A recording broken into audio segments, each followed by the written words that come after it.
Oh, oh my god, I muted myself. I'm sorry. Oh dear. I think when I grabbed, cause this mouse button right here is my little mute.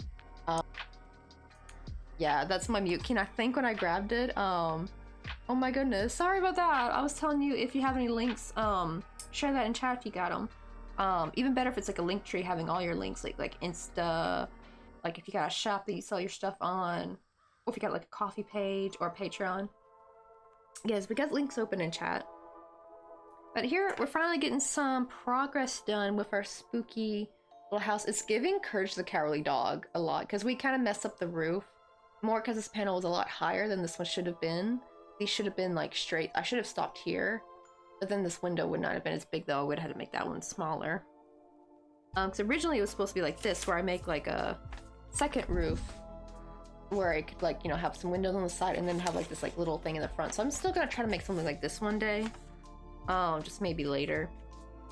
But yeah, we're getting kind of like more of a creepy... Well, I do need to still add... Ooh, since it's like more Courage the Cowardly Dog, then I think what would look cute, instead of like a little brick chimney, I think would be cute is like those like little metal ones that you see in like a lot of like southern or ranch style homes, like real old. Let's see. Oh, I got Instant and Blue Sky, and I hope you've been having a wonderful stream. Oh yeah, I almost forgot. I think I was muted when I was asking about what you guys were making in stream today. Let me open real quick. Wait, where is... Let me open it first, and then I'll open display, because I gotta make sure it's full screen.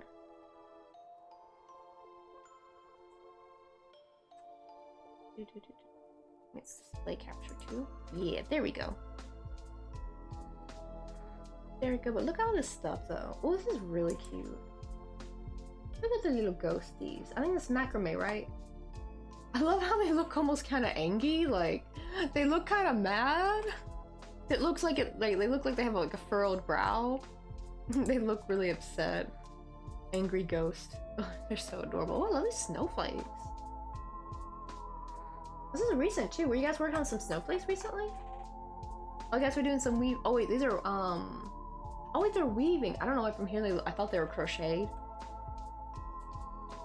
Ooh, but weaving some snowflakes. Oh, here's like the little angry ghost. They look a little bit less angry here. They kind of look a little bit more... What's the word? Like disinterested, I think. What's like that, this emote I'm thinking of? Hold on, where are emotes in my chat thingy?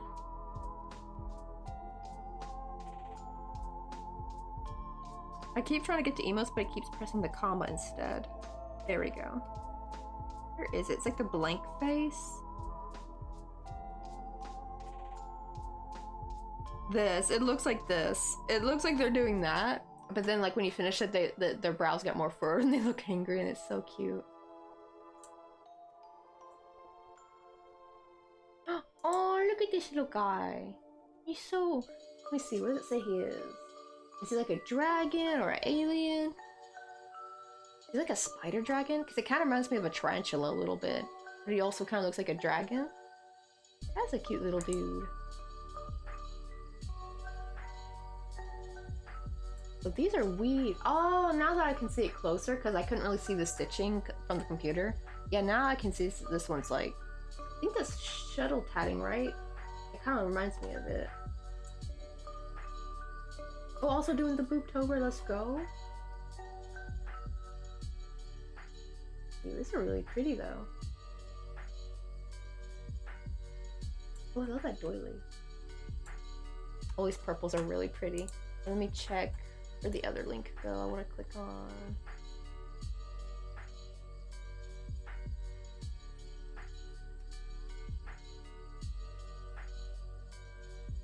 I almost thought I opened up Twitter for a second.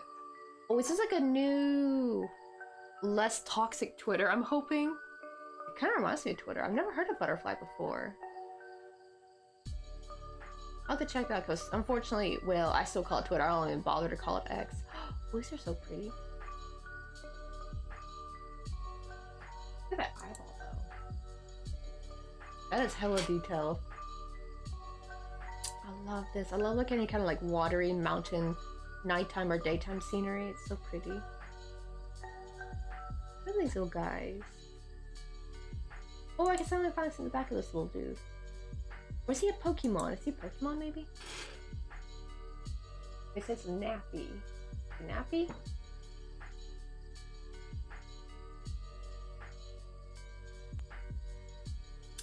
Oh shit, really? Okay, well I'm not gonna put, well thankfully I never really used Twitter. Wow, so I didn't really, oh crap, is Instagram one of those places? I'm a little bit worried. Well, granted, thankfully I don't make drawn art, but I do wonder that's contributing to, say, oh, I just realized I never started captions. Oh, I'm sorry, guys. I usually start them at the beginning, but I realized I forgot to do that. I'm hoping so, because, like, damn, a lot of art gets posted on Instagram. Oh, it's an alien cat! Oh, I thought it was a dragon. He's a cute little dude. Let's see. Oh, okay, so those ones were tatted. Oh, so those ones are different, okay. I'm gonna have to, like, look at those later so I can see them close up. Because, from far away, I thought they were crocheted. But dang, I didn't know that, like, Twitter's letting AI train on there, so yeah. I can imagine lots of artists just, like, completely dumped Twitter. They're like, F you, Twitter.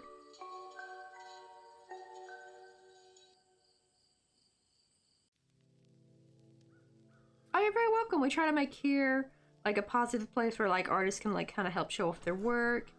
You know, get their businesses out there. Because I know trying to grow a business is, like, very difficult.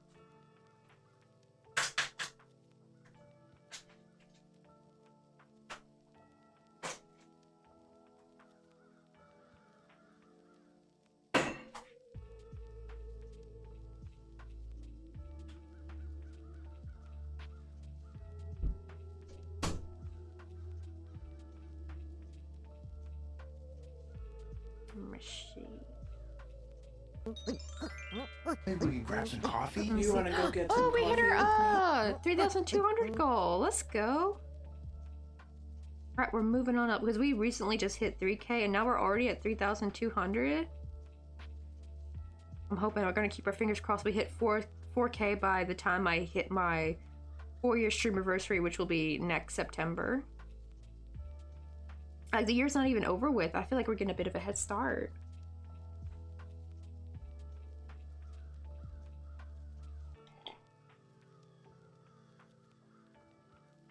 I'm glad that alert finally worked. I don't know why that alert was very stubborn to not work for a bit, but thankfully now it seems like it's working. Let's see. Trying to make little stairs. So this one I need to work in the front loops this time.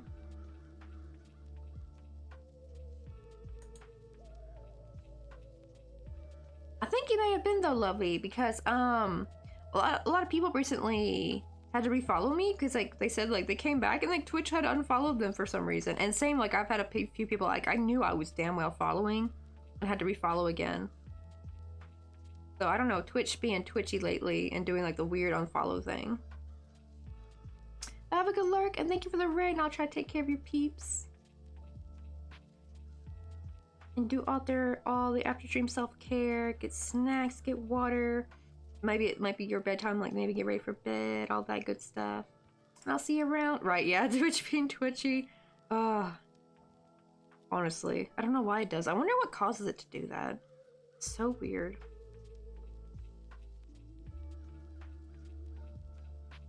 Okay, this one we go to the back loops.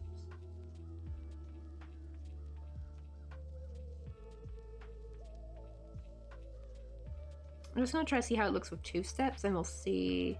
2-step remix. Oh my god, showing my age here. But yeah, we'll see how it looks with 2 steps. And if not, I'll add like a 3rd step.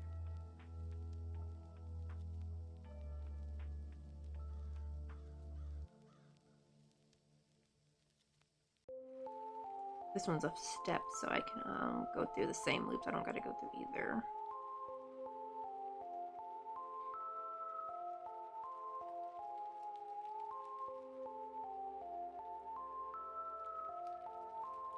So I'm basically only doing 2 rounds for the actual step, and then like 1 round for the height, the next step.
Oh wait, I think I did something wrong. Hold on.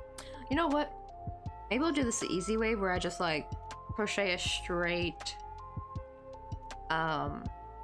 line and then just like glue it to some cardboard and make stair step shapes that way. I think I might do that.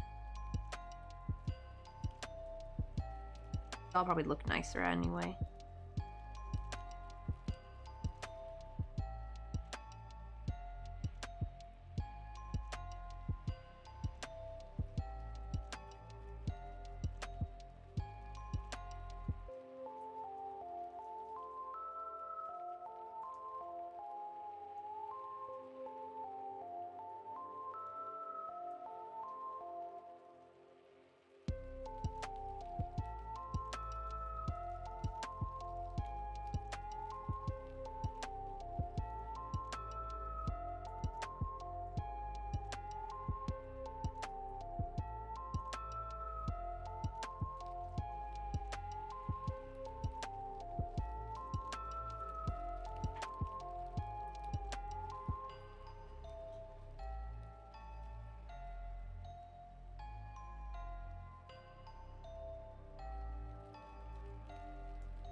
see, let me get some cardboard out.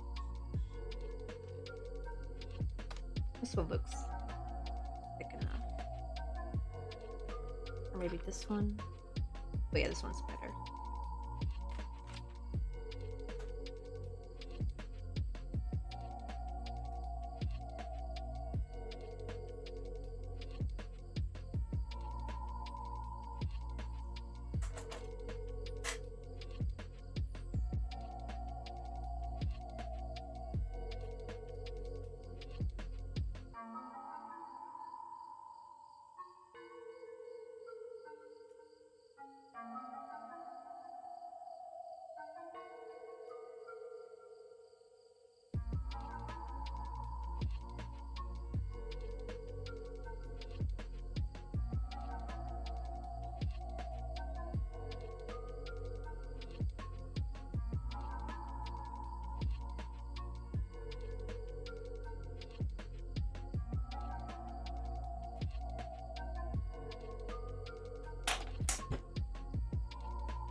Let's see how long to make this.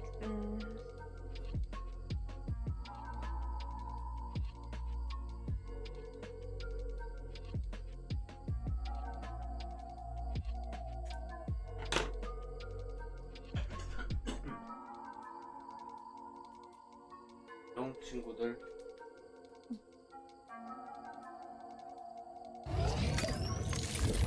Hey Misho, how you doing? Also, thank you for the hydrate.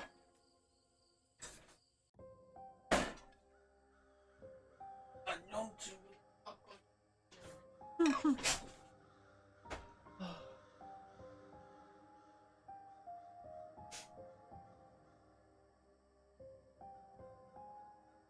This is fine. Oh, we can snip off a little bit more. Oh, I got up an hour before your alarm.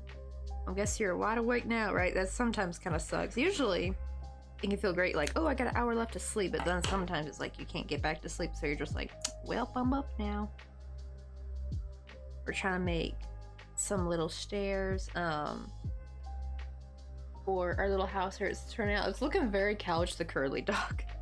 I mean, Courage the Cowardly Dog, esque, isn't it? Okay, let's see. So basically what I'm going to do is I'm just going to crochet a long strip and then just like glue it to this cardboard to give it shape instead. Let's see how that looks.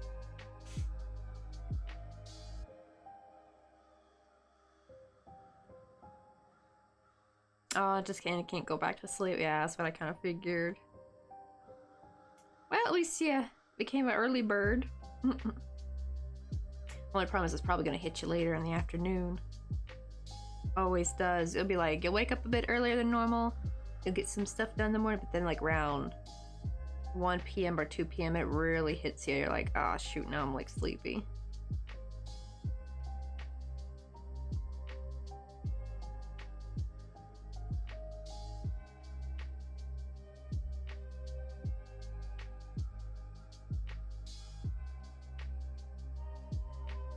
This a little bit bigger. So I think after I make these stairs, we'll switch back to working on stuff for Victini. We gotta finish this war on Berry because we're making some of the. I'm working on his body off stream because if you know the Pokemon Victini, crocheting his body before I at least get his arms on, kind of they look a little sus. I'm not gonna lie, straight look like a ball sack. Because his legs are very round, while his body's like slimmer up top, so yeah, you can imagine how that looks. Oh my god, I almost read that as I just glanced over and I thought you said I have to go to a wedding today. I'm like, oh, whose wedding? And I was like, oh, I gotta do some welding today. I'm about to say, heck yeah, free wedding cake. But doing some welding today around the house. I hope that goes well. Yeah. I know welding's super important, but man, it looks so scary. Using them tools, they look that are like piping hot.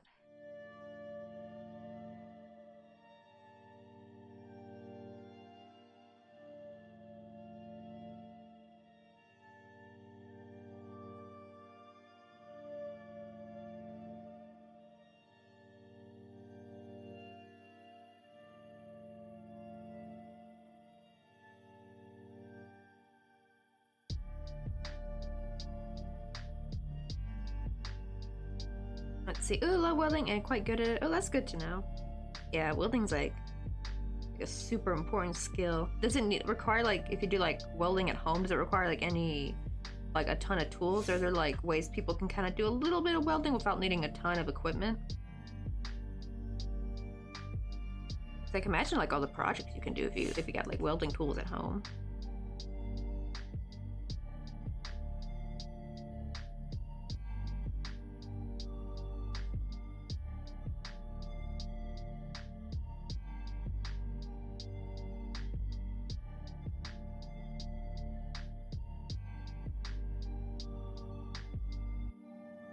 Hey Circle, how you doing? Here's an update of like on our little haunted house. I kind of messed up the roof because like this panel in the back ended up being too big, so we got kind of more of a Courage the Cowardly Dog. Oh my god, it looks that kind of esque type of home. A cute little ghost in the back though. His name is Doodle. And we just finished up the roofing and put the little columns. And now we're just trying to get some stairs in real quick.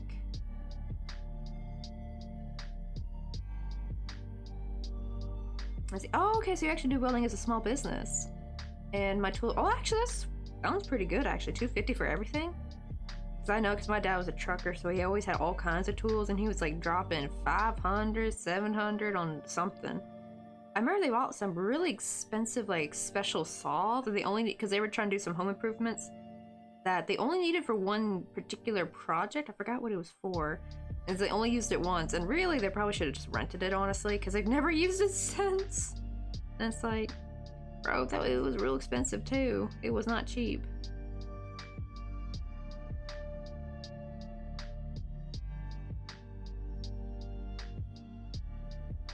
Let's see. Oh, got some liquid confidence in you now. And looking at some spicy anatomy references. First time my OCs in short having fun.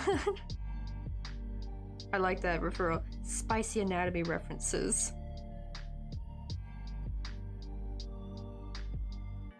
I can't wait to see how this little haunted house is gonna turn out. Oh, and also, here's Bikini so far. We got his little head done. They turned out real cute. Look at him.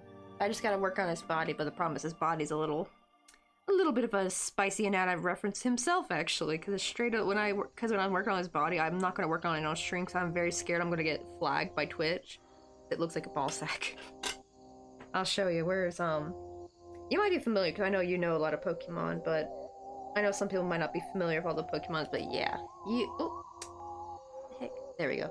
But yeah. You can guess how, if you, like, it'll look better once I get his feet on, his tail on, and, like, his hands and feet and all that. Right now, yeah, that body is sus as heck.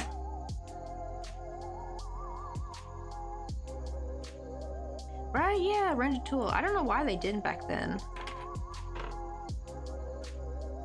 To be fair, I think, now that I think about it, to be kind of fair, I kind of think my dad has, like, the version of, you know, like us crafters, right? We love just buying up crafting supplies, or like even stationary supplies, even if we never plan to use them. So at least I try to be a little bit better at it and try to at least, hopefully, won't get stuff I'm only going to use. I don't try to buy a bunch of stuff, but I know some crafters, it's like a real bad habit for them. I think my dad has that version, but for tools, right? I think some people have like that, like they want to get all the different tools. And if they had like one project they can use it for, they want to buy it because they think they're going to use it again. To be fair, I think they thought they were going to need to use it again, so they wanted to go ahead and buy it.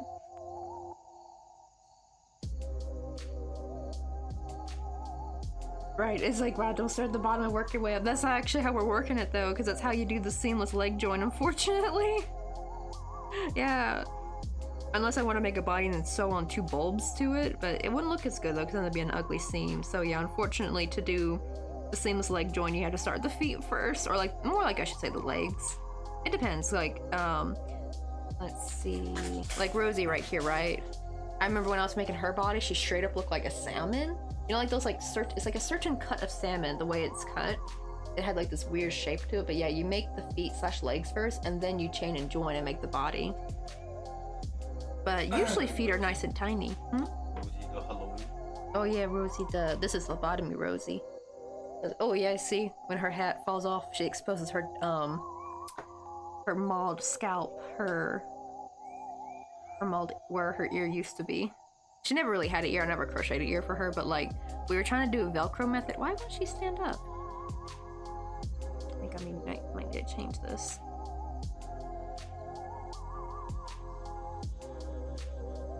It keeps falling over all of a sudden.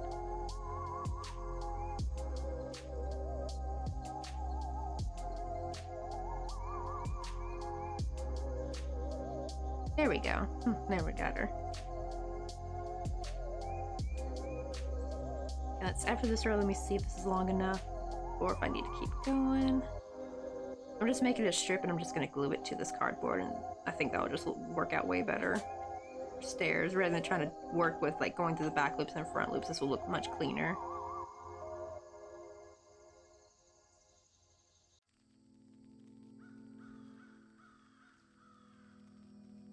Ooh, working on an alien themed shapeshifter.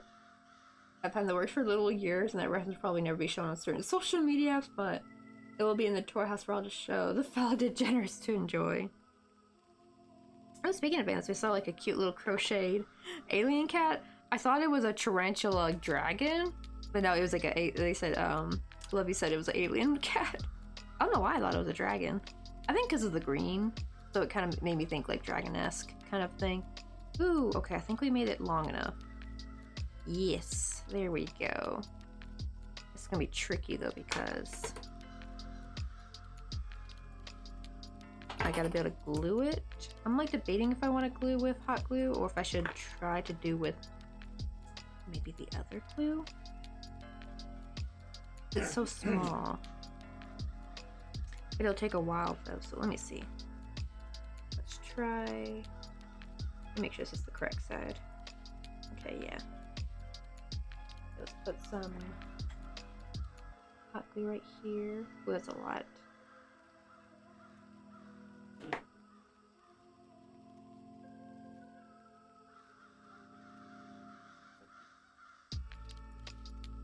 Oh, the body wash. And the glove, your black cooking glove. You told me to order my body wash.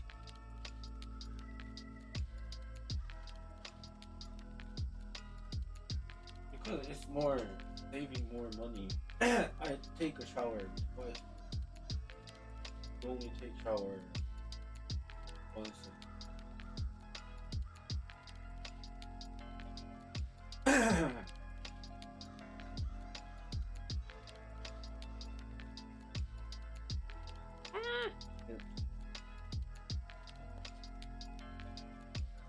I get on to the next step, maybe that'll help.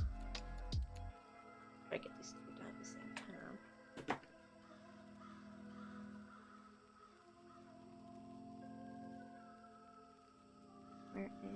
I'll just use my hook.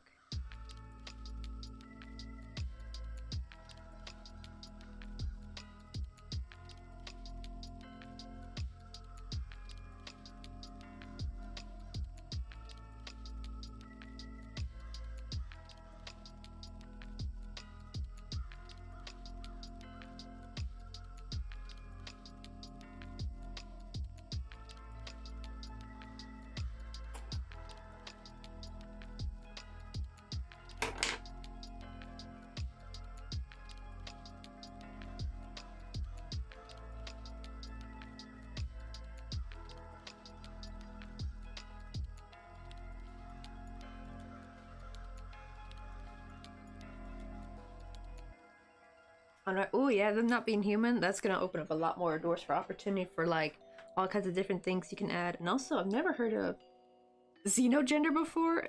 I don't know why, but it makes me think of xenomorph a little bit. I mean, that would fit though, because they're like an alien shapeshifter.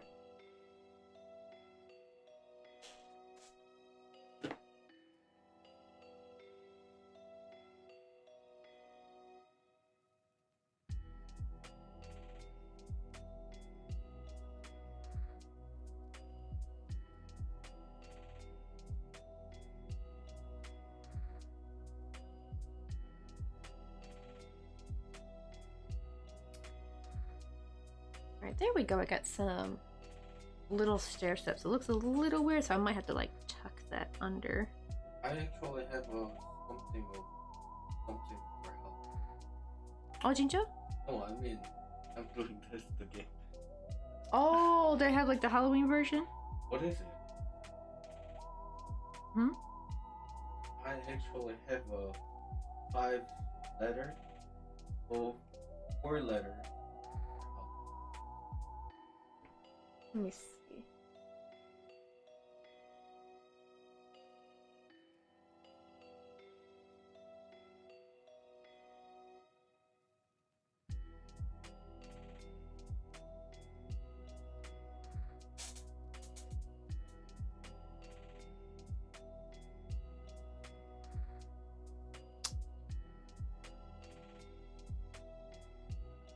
Never seen that word. That is weird looking.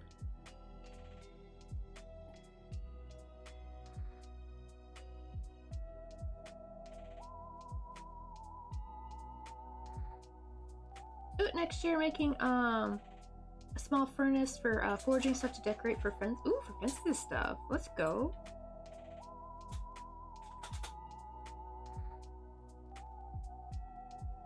Because honestly, furnace, like old-fashioned furnitures are kind of cute. Not gonna lie. Like I love kind of like old-style homes. I think even I remember Mixed Took Wheel. They had. I think it was like a firewood, yeah, like some firewood oven or something, or furnace or something. It was really cool. They showed me a picture once.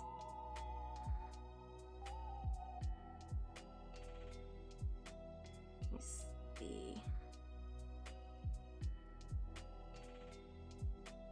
How that's gonna look. Yeah, the problem is I want to close this gap though. So. Have to do that. Hey Moon Rose, how you doing?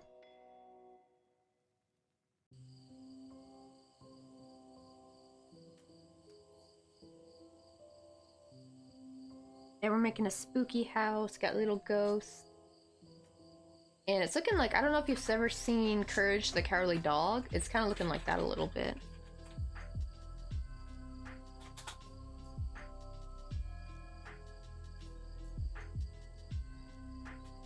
Oh, so they borrowed them. Okay. Never heard of that before. That's kind of neat.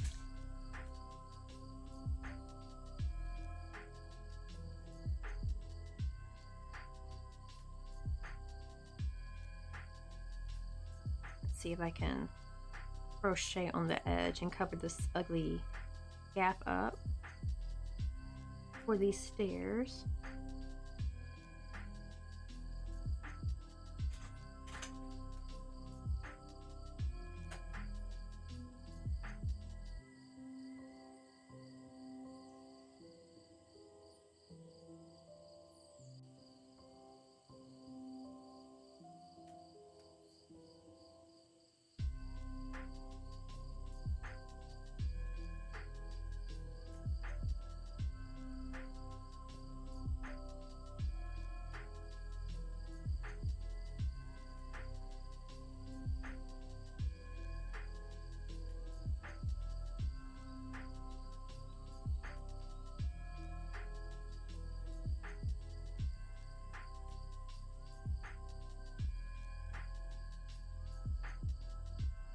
Oh, it does increase. We don't want that.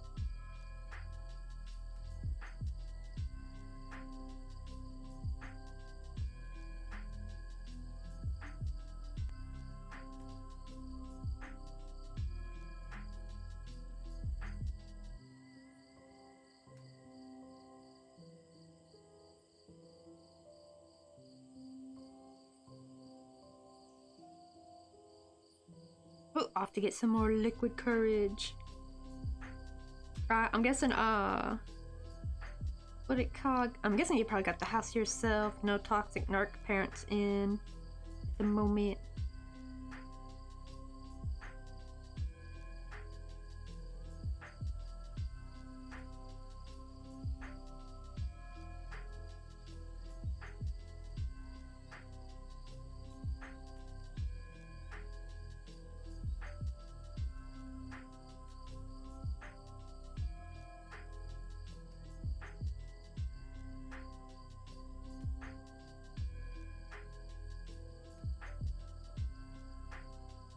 Oh, I realized I should give this an edge before I glued it. I can't work my way down because there's no back loops to work through. So let me give it. I'm basically just giving it an edge right here. I'm gonna probably re-glue it a little bit to keep its shape.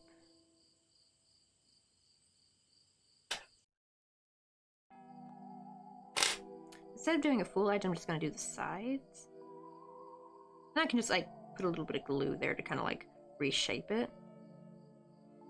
And then I can go to the back loops and bring that shape down.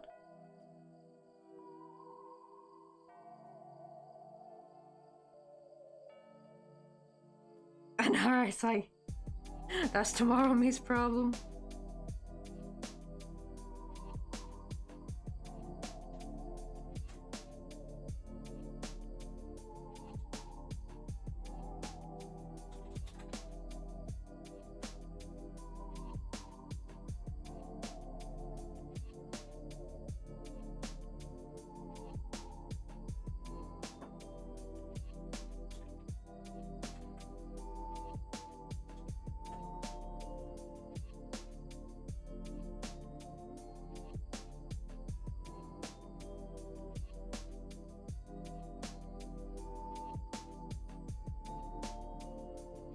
Let's see. Oh, good luck, but I'm gonna enjoy my fun night. See you around. Alrighty, circle.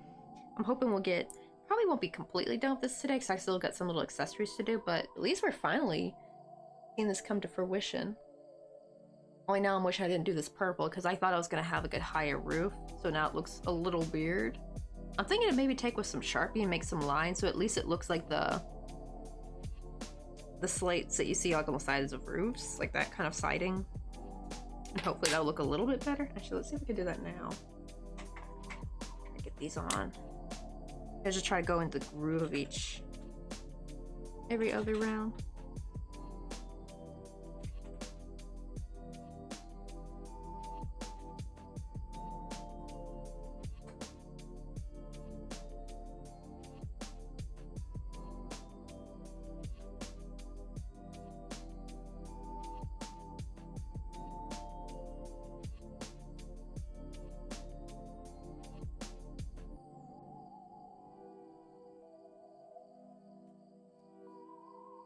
Hopefully that looks a little bit better.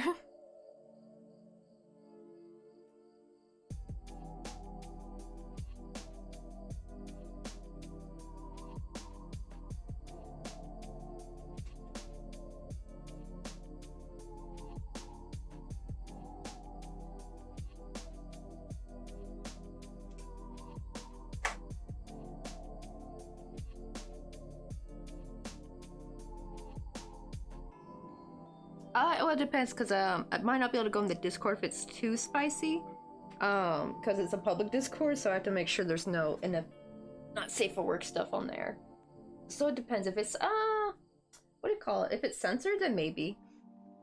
Yeah, but yeah, that's the only problem with a public Discord. We used to actually even have like a funny, not safe for work crochet meme channel, but I had to sadly delete it. Because yeah, when we were finally applying to be a public, I think it was like a public Discord or a community Discord. No, I think it was public. So you do community first, and then we did public.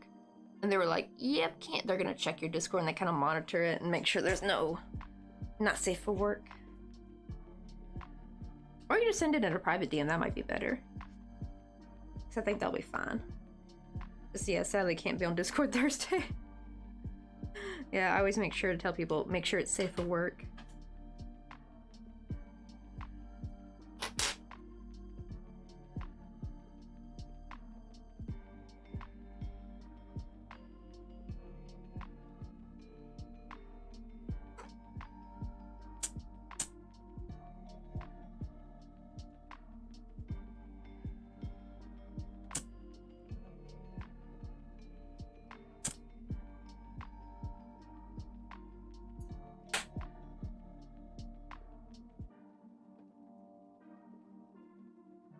Oh, really? So it's like, even censoring can't stop it.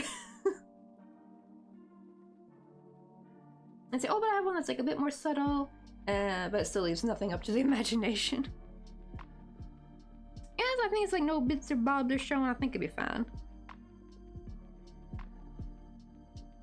And again, I know there's some times where like, oh my god, I feel bad for people like when they're trying to show their crochet, and if their thumb is in the picture, they've gotten censored by Discord before. That's how like crazy the little Discord bot can be.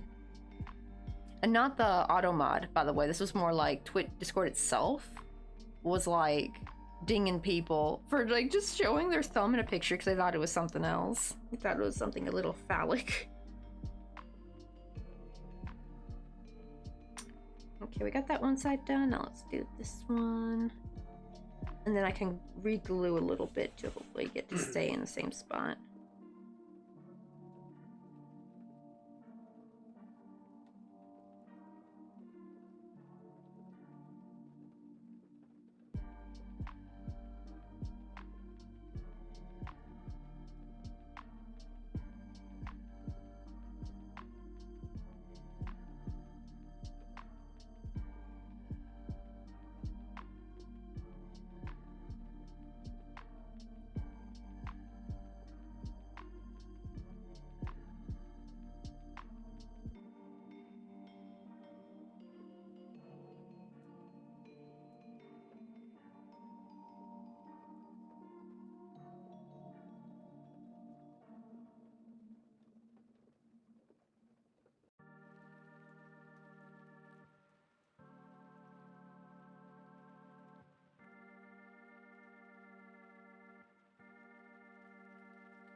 Well, that's kind of nice. I got some places where you can put like not safe for work art.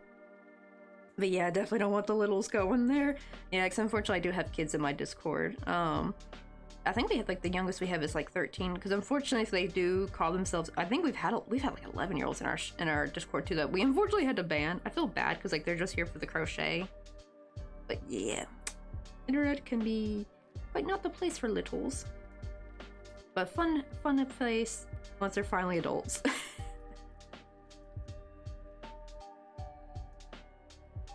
I don't know, do people still use DeviantArt? I remember like DeviantArt was a thing back in the day that I think I would see a lot of NFs, not safe for work, art on there, but I don't know if people still use DeviantArt. I don't know, I think I heard way too much drama and stuff. I don't know if it was DeviantArt itself or that was like more between artists on DeviantArt that I would hear about. Like I'd hear about like drama and stuff. So I don't know if that included DeviantArt itself or if that was just, yeah, the artist having a bit of a go at each other or something. I do know like art getting stolen was kind of big on there. I think that was one of the big scandals I would hear on DeviantArt, unfortunately. Which is kind of sad, right? Because you want to be able to show your art without it getting like taken away, and then someone else trying to get credit for it.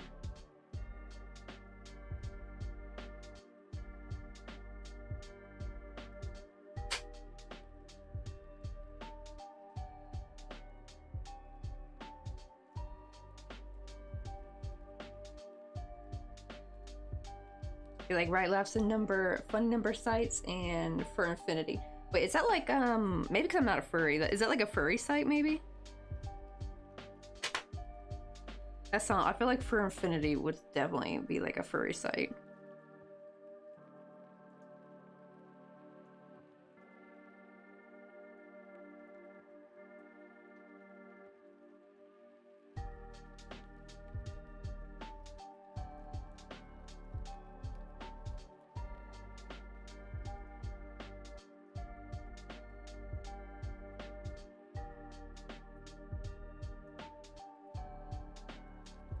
No, that's so much. I wonder how much like the Lion King stuff is on there. Hey, Mini Mental Monka, how you doing? Also, thank you for the Sour Ball redeem. Oh, I only got one left after this one.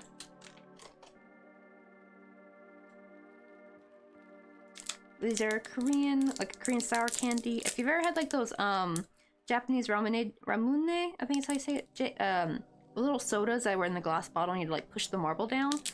This is like the original flavor. They have candy like this in Korea that tastes like it and it's so good.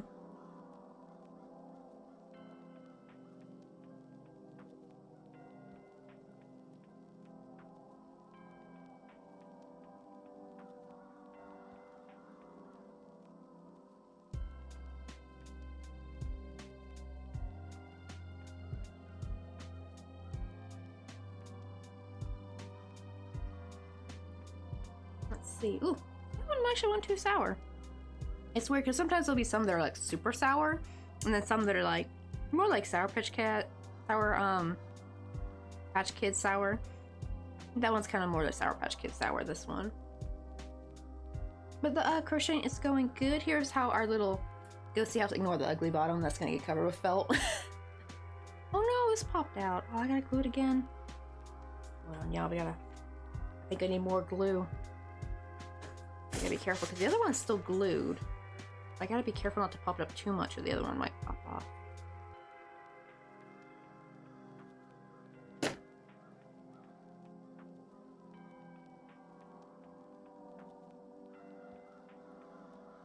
And what I like to do is really press it on there.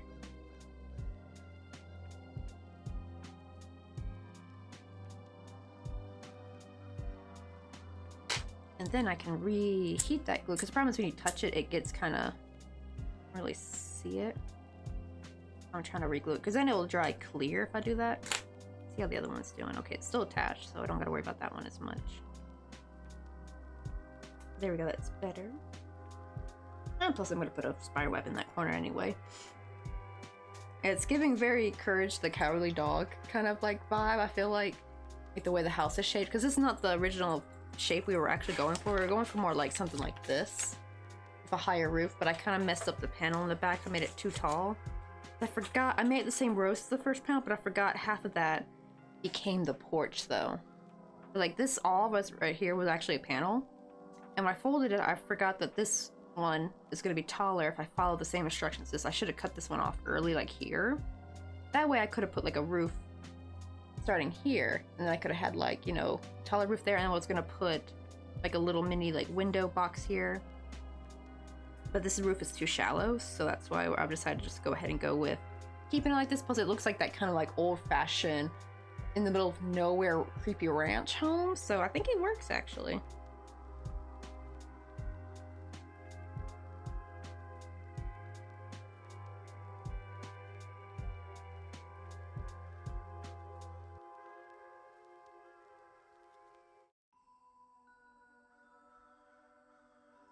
Right, yeah, we just kind of ended up with something a little different.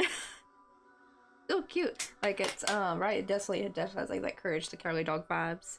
Got that like unsettling, kind of creepy, like they have that kind of like middle of nowhere look kind of to it. Like, probably like in a creepy western or something. Okay, now that I got that done, I can kind of, I'm gonna reheat this glue so I can hopefully reshape these right here. I forgot to add an edge before I glued onto the panel, and there's no back loops to work through to kind of cover the shape, so I gotta shape these real quick.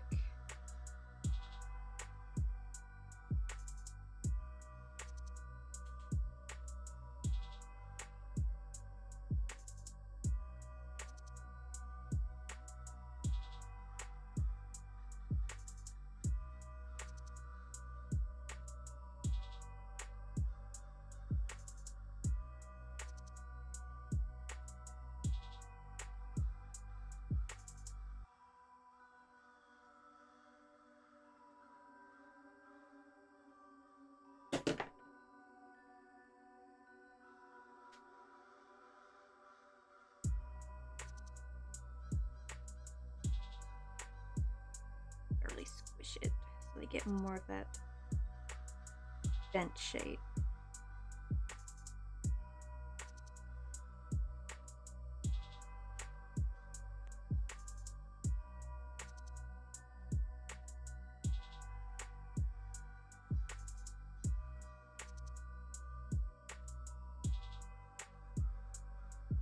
Let me see how that will look.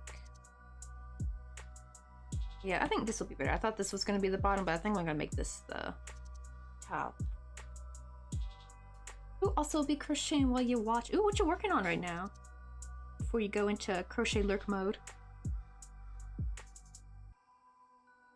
That's one thing I do kind of like about at least the lurking when it comes to this type of stream is that a lot of our lurkers are actually like usually crafting along with us, and I like that. It's like we're like one big crafting community. Everybody doing a little something different. Some people crocheting, some people knitting, some people weaving, and some people doing digital art, like they're on the computer. Some people, unfortunately, I feel bad for the people who work though, because it's like they're doing work. Well, lurking, I do kind of feel bad for that. It's like I'm over here crocheting, having fun, and they're over there doing boring coding or working. I don't know, maybe if it's coding, maybe they're having fun. But I know if they're like doing an office job, it's probably not fun, like answering administrative type stuff, like answering emails. Yeah, that's what you do, right? Most of the time, like you have to answer like shit ton of. How many emails you said you had, Mr. Coffee? Wait, when you came back from Gyeongju? 500. Ah, damn! He had 180 emails waiting for him after our little trip. We took a vacation, and yeah, they were waiting for him. They're like, "When are you getting back?"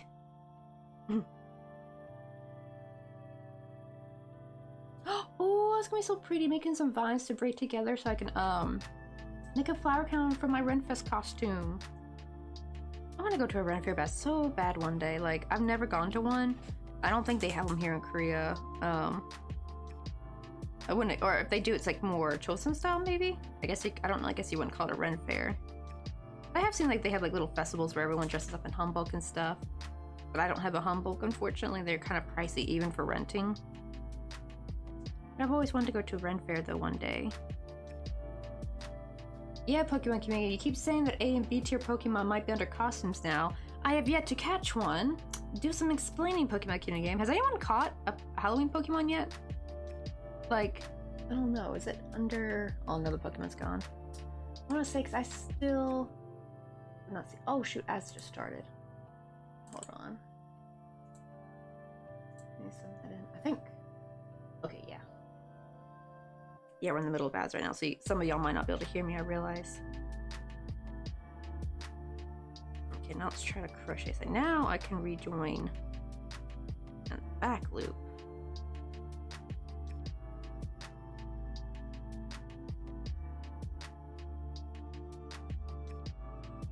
Or is it better?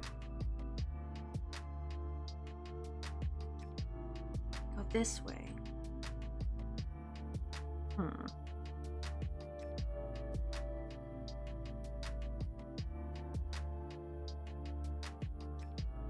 Let me try just crocheting it down and see how that looks. If not, I'm gonna try crocheting more sideways.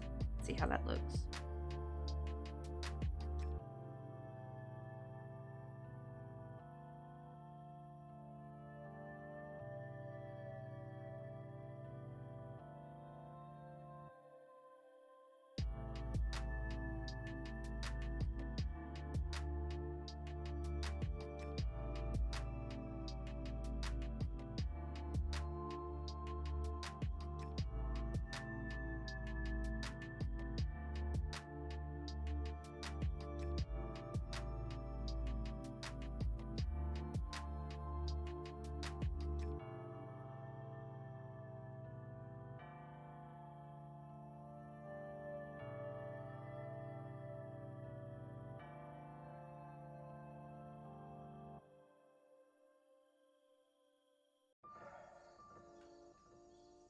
Oh no, I think I got too much glue in that stitch. Oh, no, there we go. Okay, got through it.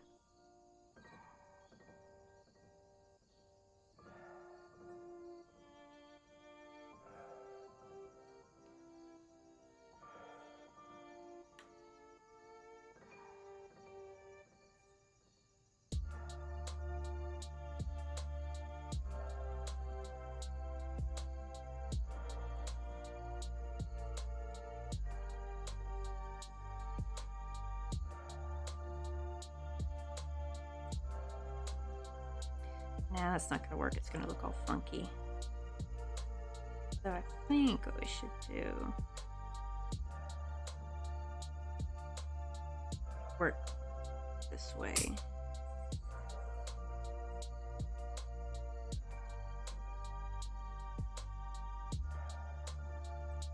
Or if not, I might need to crochet a panel sign. If that, then I'll probably just do that off stream. Let's try this one little technique and see if that goes well. If not, then we'll just switch on to working on the trying to finish up the Oron Berry. We were working on Victini. Hmm?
Where's my glue at? I got too much glue on this side.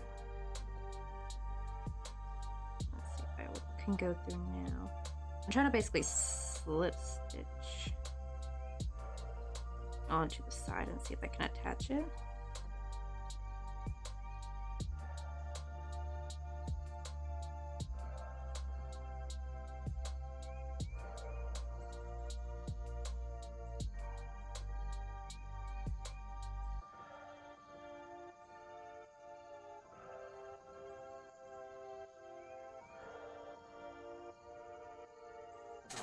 This game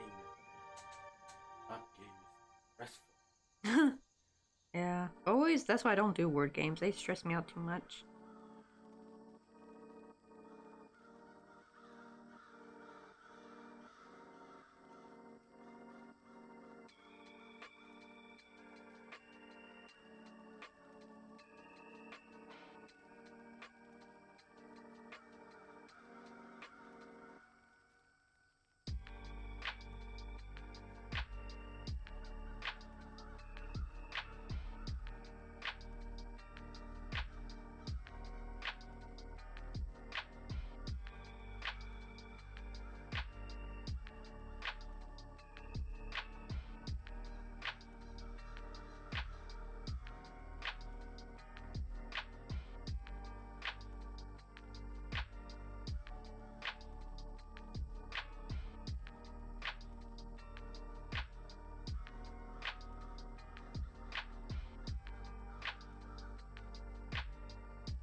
Hey, Drawing Fox, how you doing? Oh, your name color changed. Now like a peachy pinkish yellow.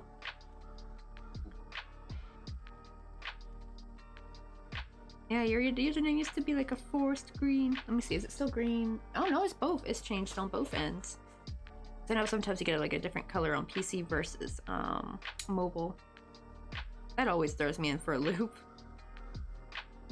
Sometimes when I glance over at the PC, I'll think I'm seeing a different person's chat when I'm like, oh wait, no, it's the same person's chat. Just their color is different on PC.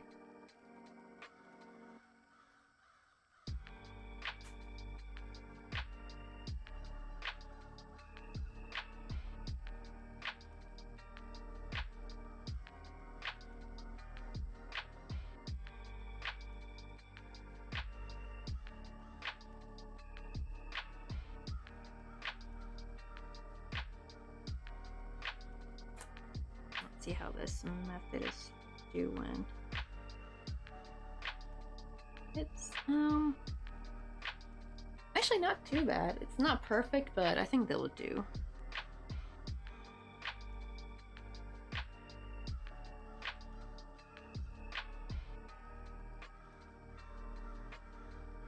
Yeah, I didn't want to like crochet a panel.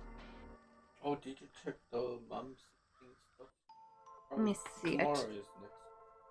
I checked it the other day and it still said something Jung. Let me see.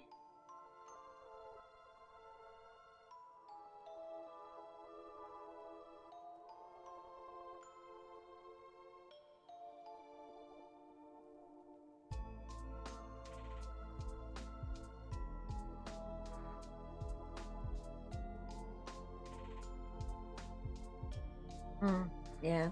This 심사가 진행 중입니다. Maybe Tick. it's working 7 days. Oh, that's Just true. 7 days. Yeah, it's probably not gonna count the weekend. Oh, how's the haunted house making going? It's going pretty good. Though we kind of, since I messed up this back panel, it's we had to change the roofing type, so it's looking definitely more like kind of middle of nowhere, like Courage the Cowardly Dog kind of home. Like it really does have that kind of look, doesn't it? Like kind of like old tiny rancher home. Granted, they wouldn't really have like a big window like this in the back. So I had to forego the little, because I was gonna have like much more higher, like a higher pitched roof on the side, but because this, I should have stopped the panel here, so that way I could have started a roof over on this side, and then we could have had like the little side windows that I planned on doing. Because you need the window, I mean, you need the roof to be higher in the back when you make like those like little window box things. But yeah, now it's like it looks no room. But I'm actually thinking now, instead of doing like a little brick chimney, I'm gonna do like those really cool, like, let me see, I don't know what they're called. They're called like, I bet they're like metal chimneys, and they look kind of funky. You see them in a lot of like ranch style homes.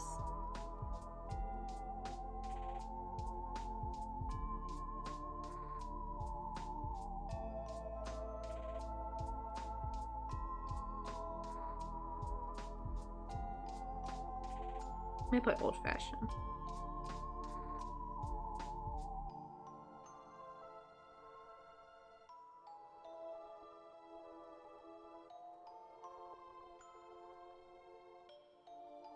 Oh. Kind of like this with the like cone shape. I don't know if they're called. Oh, boiler house. Okay, boiler house chimney. Let me try putting that.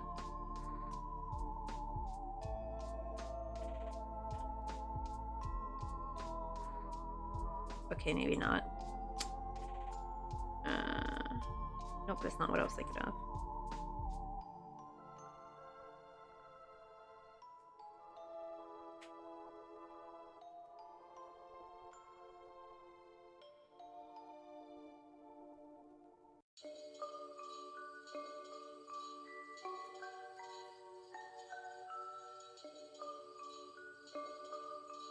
Oh yeah, it does kind of look like Cletus's home from Simpsons.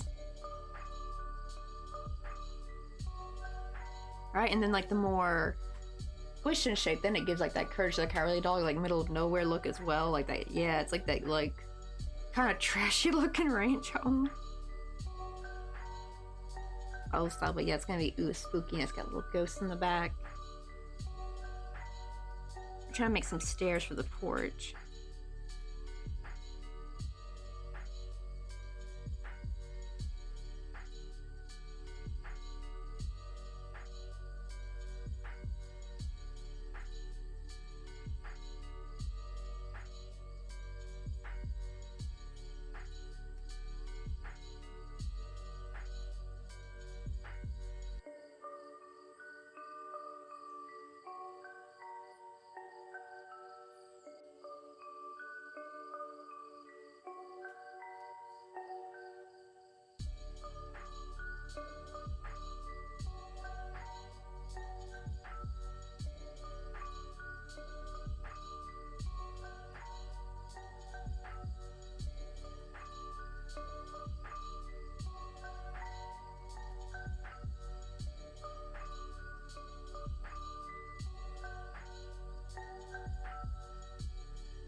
Polita! Oh.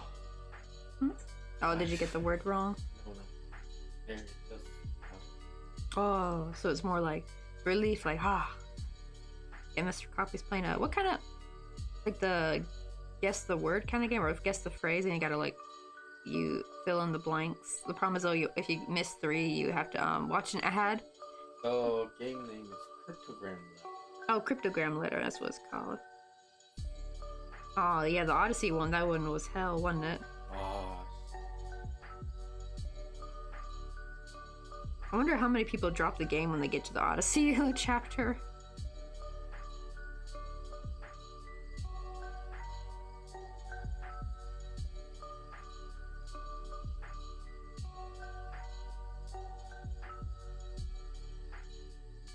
Oh, let's go, I caught Ponyta.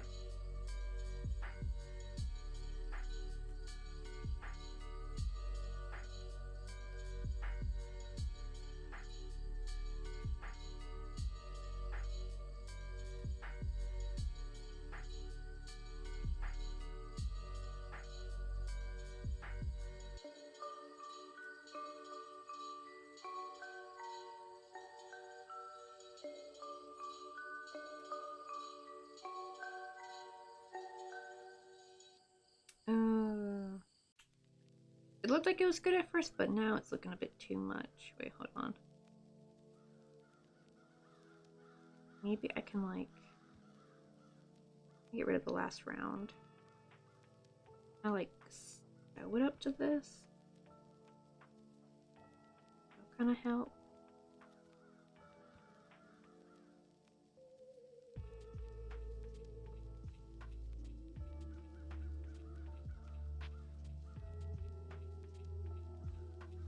Nah, it looks too weird.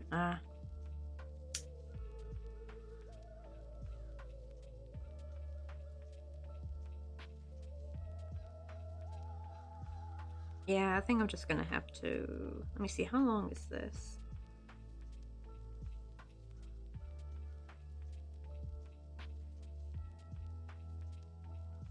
Okay, we got 12. So I'm just going to crochet a panel where I start with, so I gotta go with crochet 13 or chain 13, and then like near the middle I just start going back and forth from one spot, and then I'll get the shape I need, like that stair step shape. So let's do that.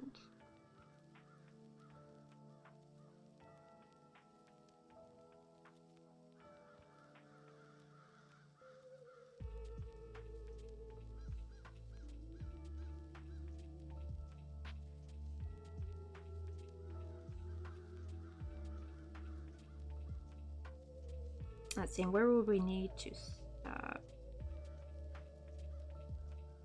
So about right here. So 1, 2, 3, 4. So after doing 6 rounds, then I need to go back and forth only for 20 stitches.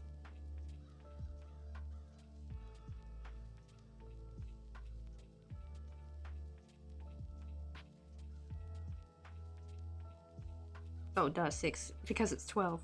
My bad. I'm dumb. It took a second for my brain to register. Ultima. On left. Mr. Coffee laughing at me.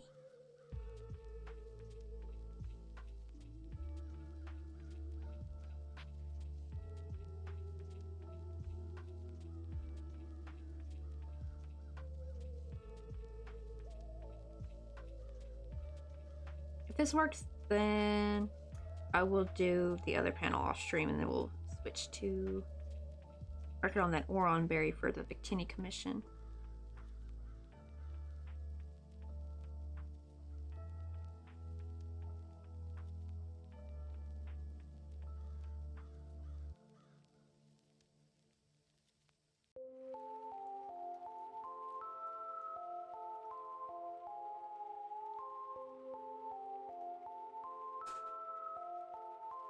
Oh.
Wait, I'm a dummy. If I do 6 rounds, that'd be way too high.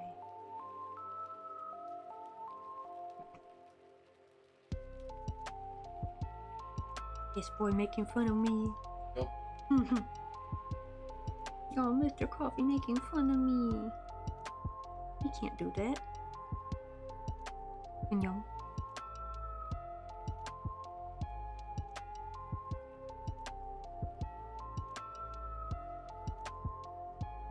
Kunyong, kunyong.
Oh, this is way too long. One more try. Oh. Oh. Oh, you did it? That's good. What is it? Yeah, they got like the cryptogram thing. He has like a Halloween special, so it's been a lot easier for him. Wait, did you completely finish the Odyssey chapter? Yeah. Oh, good. So that's left in the past, never to be touched again.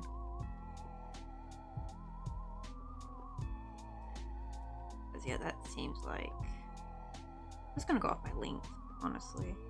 I was going off by how many stitches I need to crochet in, but I realized I don't gotta crochet in every single little stitch, so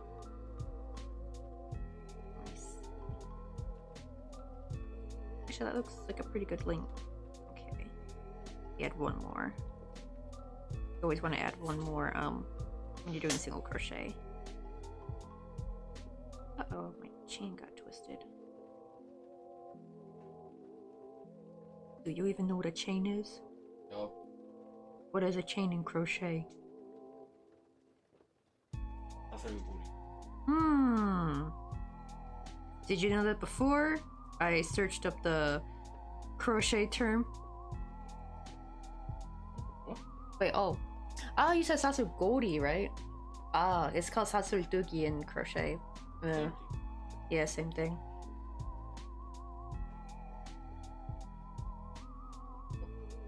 Do you know how to make a crochet chain? 멈추시네? Then show me.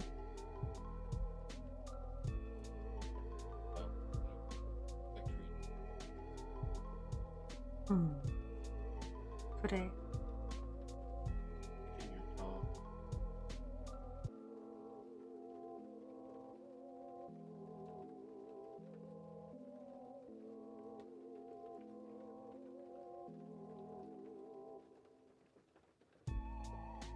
It looked like 2 rounds would be sufficient to cover the lower step, and I think I just have to go halfway.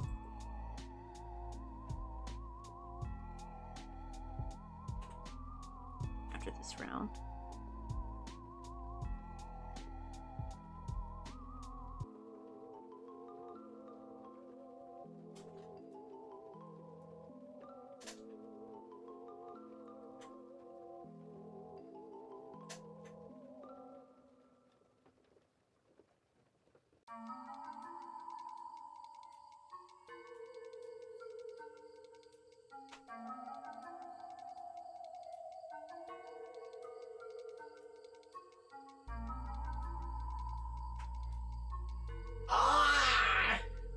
You okay? I heard a pop.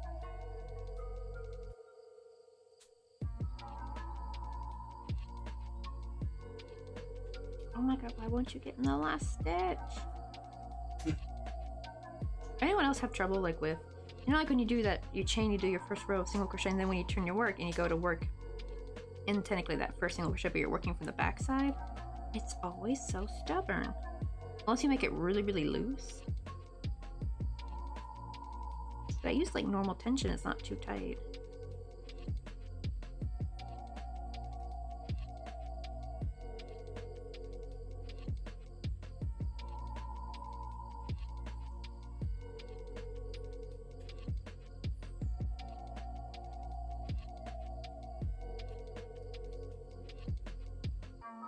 Hey, Can of Beans, how you doing?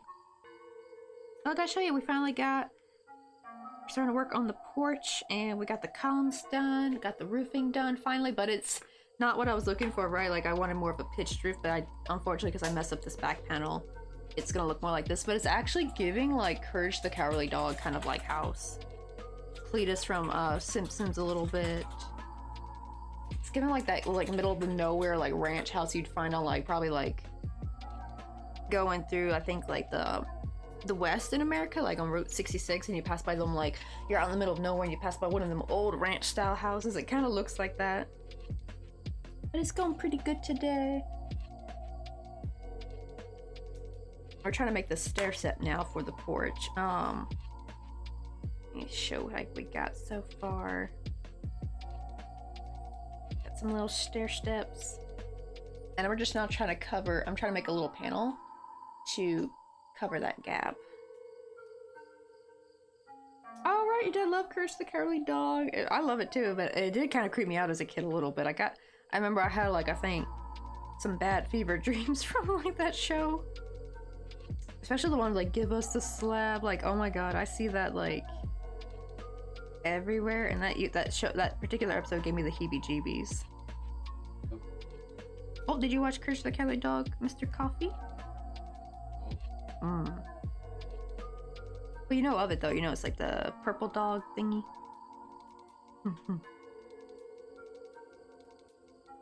Hold. Oh yeah, the duck doctor, he was creepy as hell. Also, what was his name? Was it Filthy Frank, I think? The guy who kept going naughty, naughty. Oh, that episode creeped me the hell out too. Such a creepy McCreepster.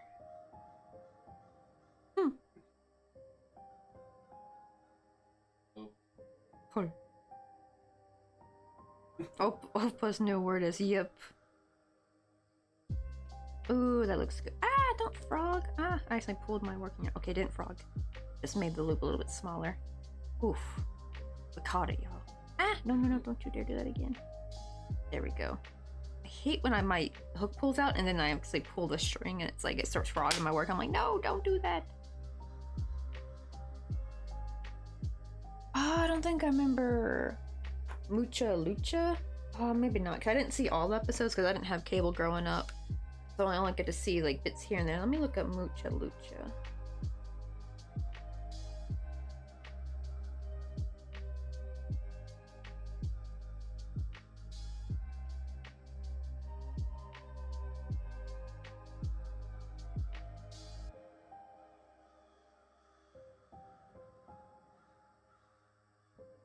Oh, there's a TV show.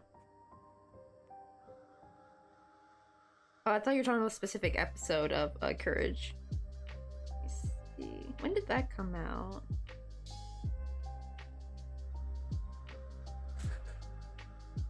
Oh, wow, that came out in 2002. I've never seen this before.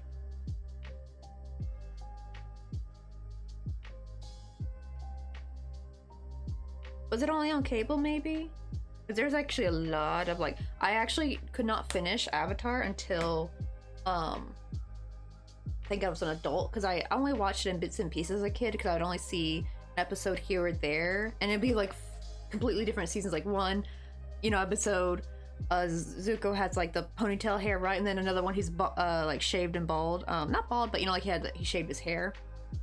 and then another one he's got like longer hair, and then like the B one where Aang actually has hair, and it's just I'm like all over the place. Oh, it didn't last for about 2. Oh, it's Cartoon Network. Oh, that's probably why. Yeah, I never really got to see much Cartoon Network. I thankfully got to watch Powerpuff Girls because my mom would buy the VHSs.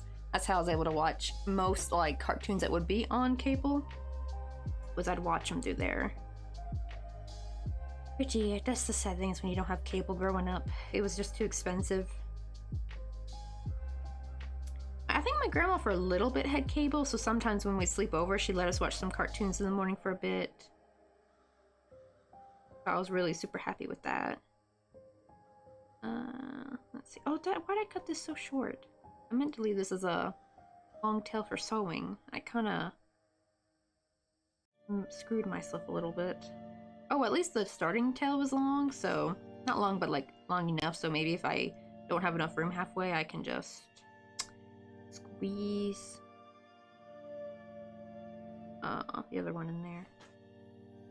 Other yarn tail sew up if I don't have enough room with this one.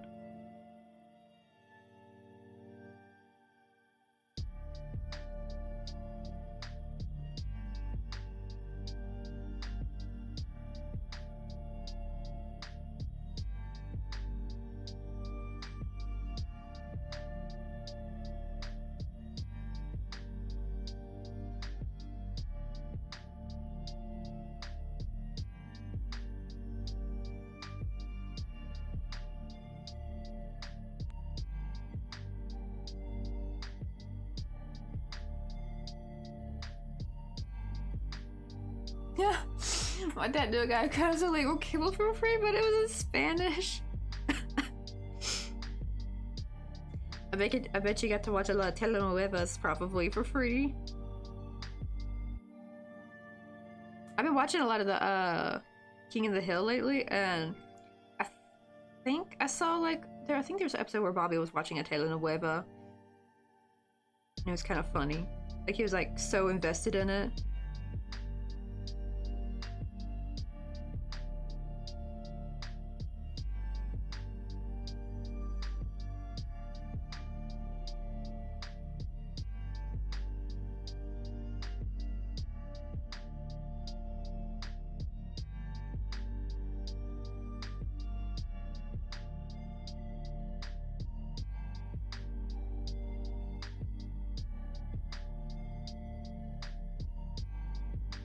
Oh, my dad loved his soaps. Right? Them soap operas, like, they were dramatic. My mom kind of would watch some soap operas. I'm not sure which one this was. I don't think it was A Day in Our Lives. Maybe it was. Apparently there was, like, some witchy character in the one she would watch. And some, like, little redhead boy who was, like, technically supposed to be, like, an adult. But he was, like, stuck in a kid's body. It was, like, some kind of weird thing that the witch had brought him back into a kid's body or something. I can't remember. But he was like very mouthy, I remember. Was that Day of Our Lives or was that a different one? That was like early 2000s, I remember. I'll have to ask my mom if she remembers what that one was called. Oh, you got our last sour ball. Okay, I gotta turn the sour ball redeem off because yeah, we got an empty box. So let me do that real quick.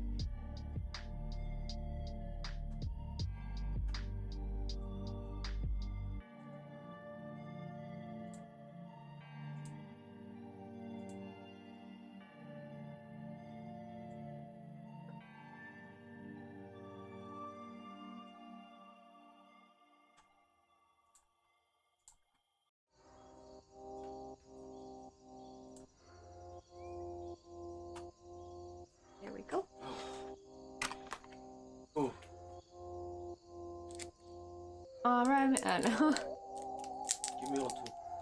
this is the only one. Okay. And it's the redeem, so I have to eat it.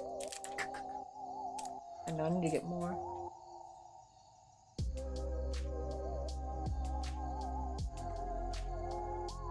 I need to get the red one. It's chadumat.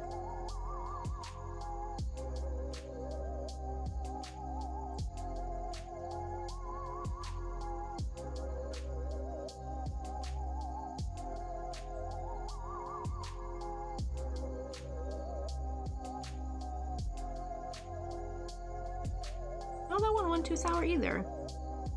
That kind of sucks. The last two were not that sour.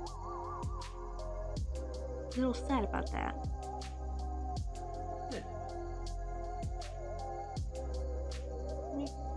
I'm gonna say it looks much better covering those ugly, because I don't want anyone to see the cardboard. Oh, my grandma and mom used to watch something called General Hospital or something like that. Oh, I think I've heard of that one, but I don't know the characters, so maybe I gotta see some, like, scenes of it, see if it rings a bell. Like, the name rings a bell. But I could be thinking of Grey's Anatomy. But the name General Hospital sounds very familiar.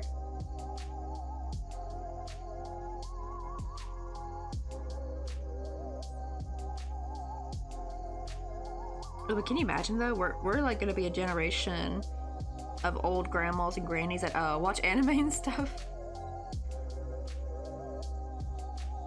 It's kind of sad how a lot of old people, like, they don't even want to give anime a try. That's what I like about my mom is, well, my mom at the time wasn't old. She was like only in her 30s, but she loved Fruits Basket. She loved Oran High School Host Club.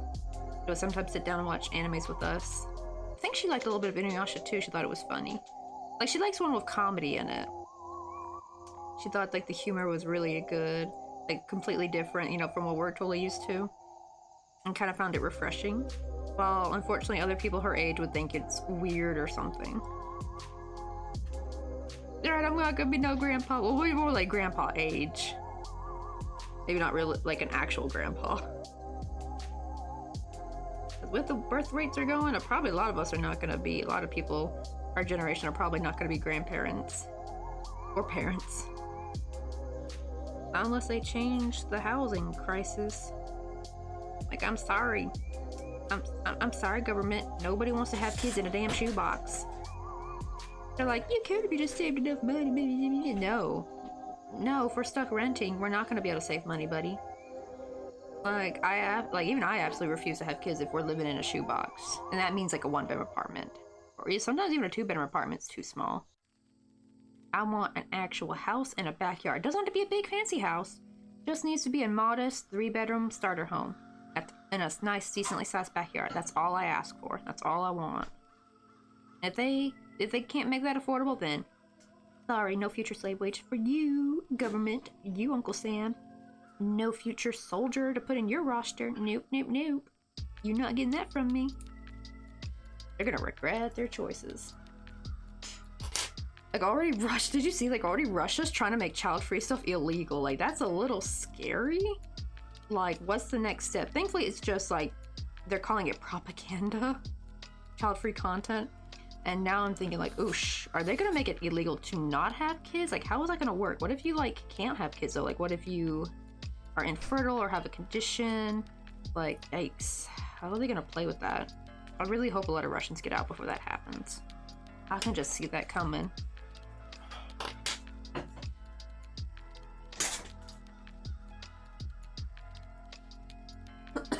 Or it's right where I could afford the rent, just not the food and the soap, right? Just not. Oh, I think you meant food. I was like, wait, what do you mean feet? Why can't you afford a foot? I'm like, oh, you meant food. Ew. That's another thing too. It's like, I want my kids, because I grew up working class, but we had good food on the table. Like, sure, we didn't have the fanciest clothes, we didn't have the fanciest electronics. Like, I didn't even get a smartphone until I was like 19, and like in high school, most kids already had smartphones. But I was content. Maybe I had like cheap, used but working laptops. You know, we each had that. That was more thanks to I forgot who. Somebody, like a family friend sold us used laptops for very cheap. I think mine was like 100 something.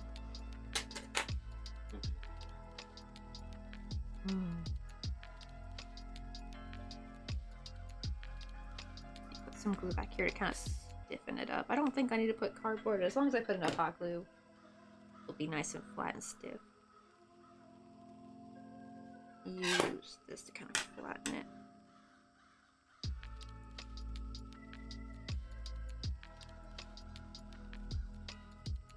Yikes, your teacher grew up with 7 siblings and 8 rice mills. Right, see, that sounds like a miserable existence. That's why I hate when people say, like, oh, people back then, they didn't. They had kids and they were dirt poor. It's like, were they happy? Were they mother effing happy with them 7 kids and no food to feed them and no house during the, like, damn Great Depression? They sure as shit weren't happy, and a lot of kids probably didn't make it to adulthood. A lot of people, you know, like, it's like, we don't want that. You don't, like, government, I'm sorry. We want to have kids and be happy. We want to actually raise a happy family, not your little future warehouse workers, your little slave wages that you're going to pay for pennies and, like, make them break their bodies down and give them, like, trauma and shit. No, no, no. We don't want that. We refuse. We absolutely refuse. Go get someone else to do it, government. Selfish asses, that's what they are. Yeah, you meant food? Yeah, we're doomed. I seen this video of the kids trying to unlock the door. They, wait, didn't they lock the keys and they were, tried from the sunroof, which was wide open.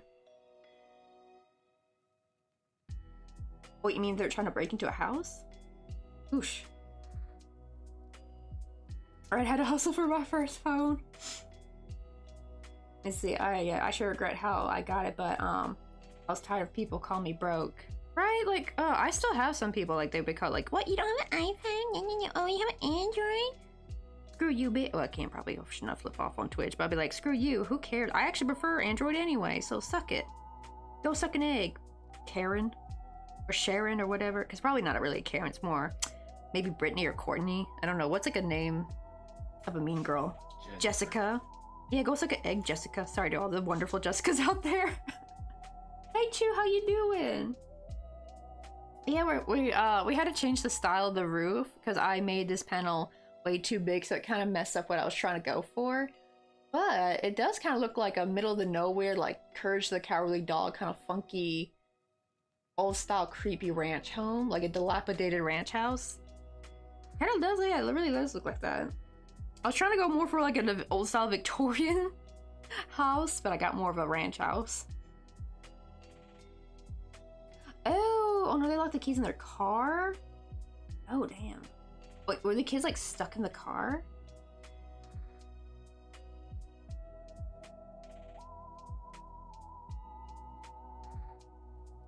Oh no, they were trying to, oh, I think they were trying to get in the car through the sunroof to get the keys. Oh no, yeah. Ooh. Oh, yeah, I think I've heard of that game. I've never played it, but I remember watching, I think either Wagnus, maybe, I can think Wagnus maybe played it, or possibly it was, it's Cloudy Clouds maybe?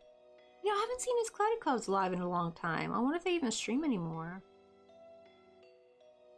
Well, yeah, they're a fellow crocheter, but they would sometimes play games on stream, and I think they play like It Takes, no, not It Takes Two. What's the one where they're shrunken? I know It Takes Two is also shrunken, but this was a different one. A different game. Not It Takes Two, it's a different, what was it? Can't remember. But, because they were actually playing actual kids and not the little doll characters in It Takes Two. Ah, yeah, so no one was in the car. That sucks. Wait, my dad walked out. So I'm trying to unlock their car from the open ceremony. Told him to stop. I'm gonna tell you how to get it unlocked, and he climbed through the... Oh, they didn't even think to... Okay, I thought they were trying to climb through the sunroof. Yes! Hmm? Oh, you got it? Let's go. Okay, well, I'm gonna do the other panel of this off stream, but at least we know what this looks like. So at least from here, we can imagine how this is gonna look. There we go. We're gonna have some nice... That'll look better once it's sewn on, but we got some nice wooden steps. I'll probably have to like fill this with hot glue, I bet, to kind of keep it solid while I sew it on. But yeah, like about right there will look good.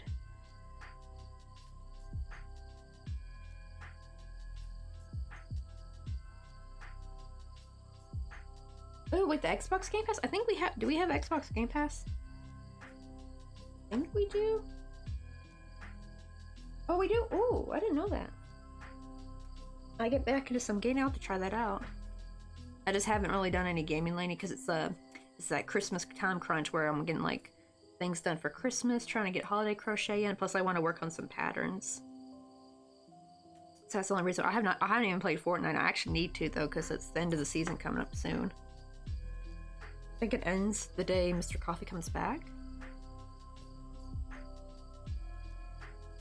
Let's see, so now we're gonna switch to, I'll keep this actually here to show people. I'm gonna move this over here. Now let's try to finish a little Oran Berry.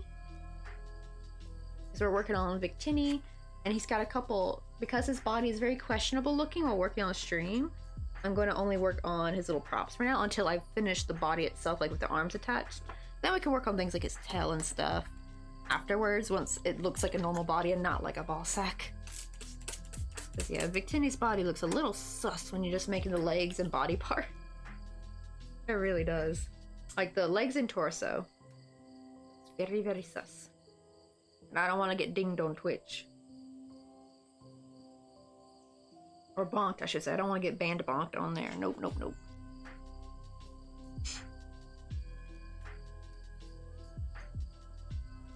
Oh wait, really? If you add cloud gaming to your home screen from browser, you can play Xbox on your phone. Works for iOS and oh, the only problem is even with because I have like a Galaxy Z Flip, so I have like a pretty decent, you know, I have like an actual Samsung phone. But the problem is, I tried getting Fortnite on there and like it works, but oh my god, any kind of intense gaming makes it scalding hot, unfortunately. That phone is not for gaming. Yeah, I guess it'd be more like a Galaxy. Yeah, oh, so Galaxy S is better, better optimized for gaming. Oh, that's why. I did hear though, yeah, people, because actually the battery is a little bit not as good on this phone. Actually, my Xiaomi battery is a little bit better. It lasts longer, and I will say this phone does charge quickly, but yeah, the battery doesn't last as long. And yes, it's okay with Stardew, surprisingly. Like, it doesn't get too bad with Stardew. I think that's because Stardew doesn't connect to the internet, maybe?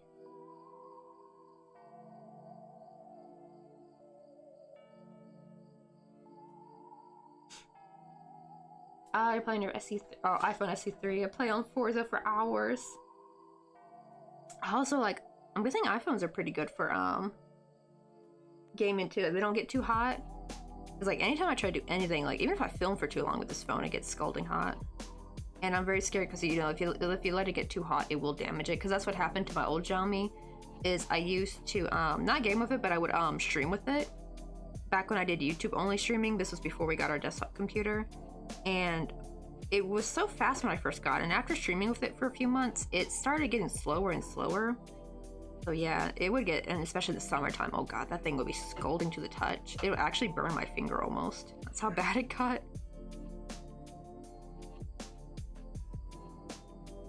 No, that wasn't Unraveled. It's like another shrink game. I saw two different streamers playing. I remember I think his name is Cappy now.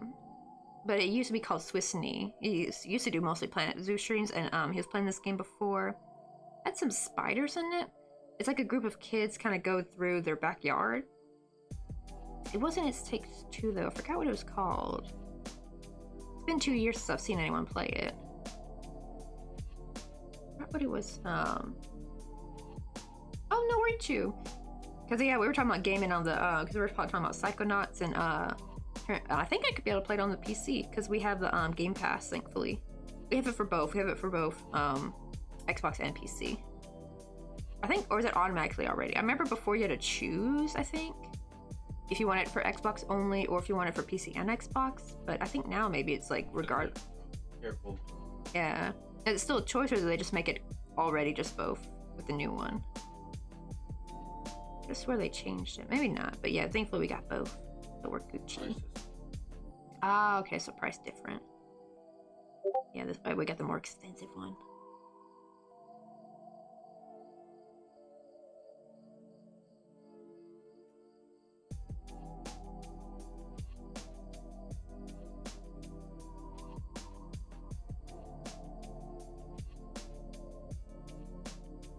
Ooh, can't wait for the new iPhone SE4 to come out.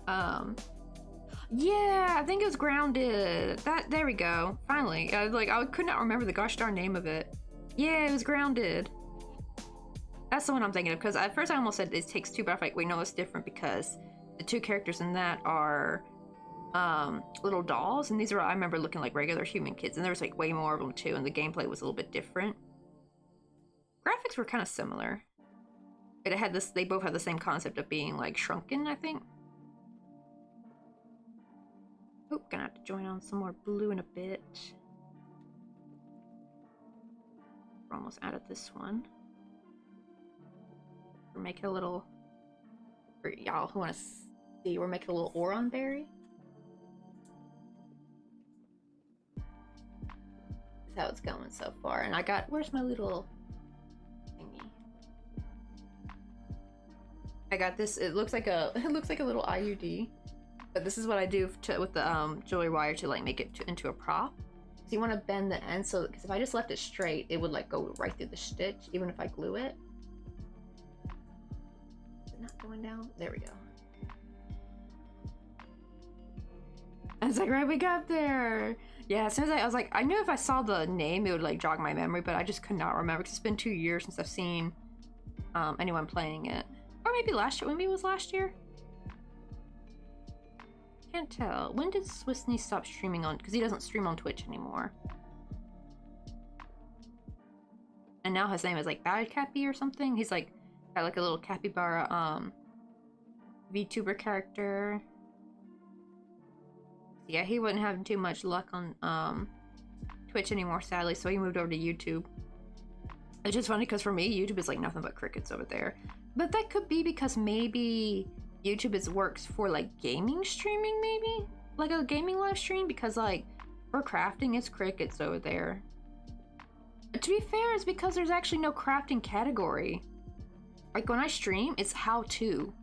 That actually might be why crafting stream is kind of like dudded over there. Like it's just heavily suppressed, not suppressed I should say, but like just no one's gonna freaking find it, you know, if it's in the freaking how-to section. Who watches a how-to live, right?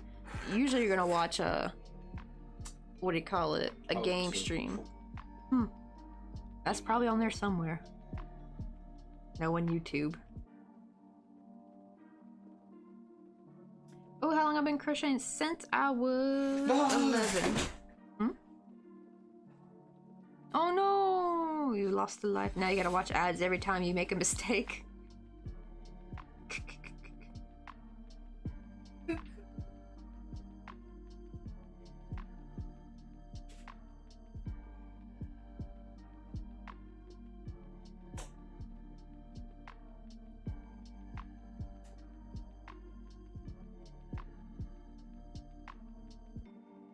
Oh, right. Favorite.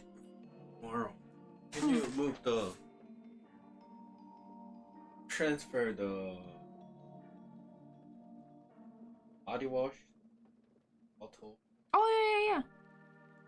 Yeah, I gotta wash that old bottle first. Like get some hot water in there, shake out, because I'm pretty sure the scents will probably get all mixed up. Oh no, I can do.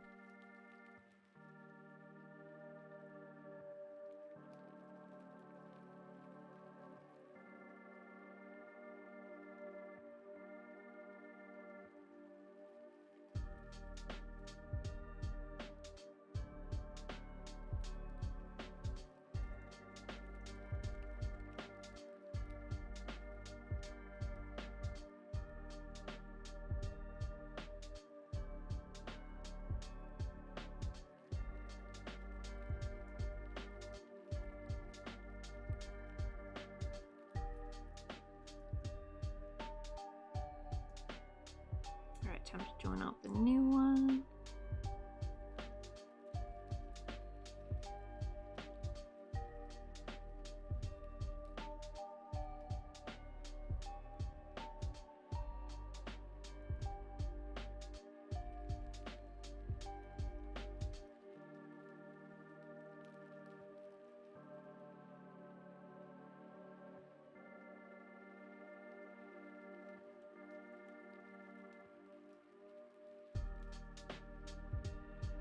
Let's see. Oh, I embroider and I want to jump to do crochet, but I haven't had the time to try and sit and learn.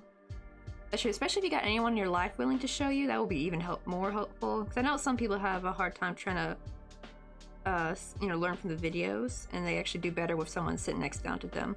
Granted, I had YouTube by then, but I didn't even think to search YouTube for a crochet video. To be fair, YouTube was still fairly new, like 2006. I think was like, what, a year after YouTube had been out, so I'm pretty sure there was probably no crochet tutorials yet. It was mostly like music videos and stuff. Ew. Hmm? This. Ew.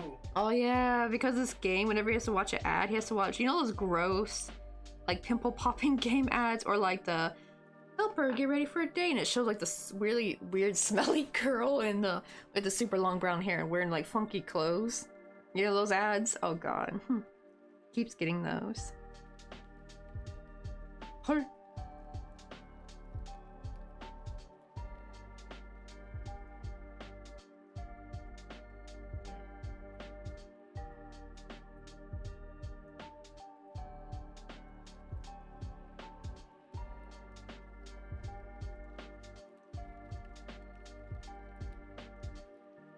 Let's see, let me cut these yarn tails, except one. I want to leave that longer one right there.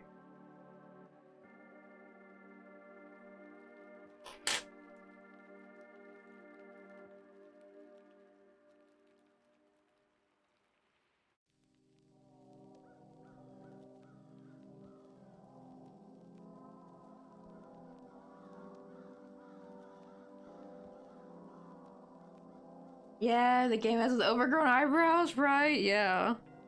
Oh god. And you like have to pick an outfit and it always ends in chaos. Right? It used to be memes and parodies, and now they're actually legit games, actually, out of curiosity. I don't think he got the one where you had to choose the outfit for the girl, but he got the one where you pop the pimples. Just he was like, is this a real game? It is. Yeah. No, that's, I mean, that's what you were thinking, right? Like, you were like, is this even a real game? And you download and yep, it's a real game. They used to not, I think. They used to be, like, fake.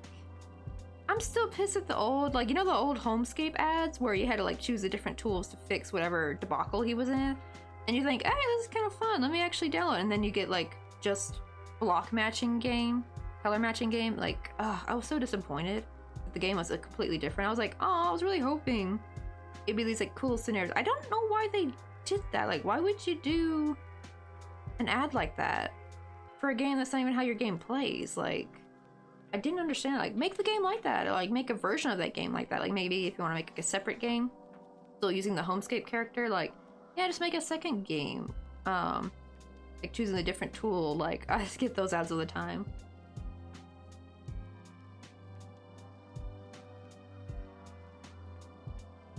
Yeah, I think they became illegal. See, now I get so similar type games, but it's like a different character though, so maybe those are legit. Right? Like, why would they do that? I don't understand it either. It's like, either make the game like that, because it was a very simple kind of game of simple scenario, so it shouldn't have been hard to code. It's just like, or why wouldn't you just represent what your game actually means? Like, I never thought that. Oh, right, they actually still make games. Oh, so I'm guessing they're still also fake too, like they're not actual. Are they like just color matching games? I hate those. I mean, I like for Candy Crush, that's like the only one I'll actually do. Just because I love seeing the little candies and the sound effects are really nice. And it's got a little bit sadish, right? Yeah, Mr. Coffee would play a lot of Sugar or Candy Crush. Oh yeah, the finished. Oh, you finished all levels? yeah. Holy shit. I thought they were infinite, I'm not gonna lie. Ooh, we got a Sinistea Pokemon. I love how it's like, they ran out of animals, they ran out of furniture, so they now decided to do food Pokemon. I played like when they were only had 8,000 levels. Oh, they got like 8,000 I levels? think now they have what, 100,000 something. Good god, dang, that's a lot of Because levels. they updated every week and level. Oh shit. So I finished it, was waiting. Right, Mr. Coffee is the final boss of Candy Crush. Did you get most of it before or after you started working for Nextron? I would imagine you probably did a lot of it while, like, you know, sitting through stuff waiting at the airport. That's the only times I've ever seen Mr. Coffee play Candy Crush, really.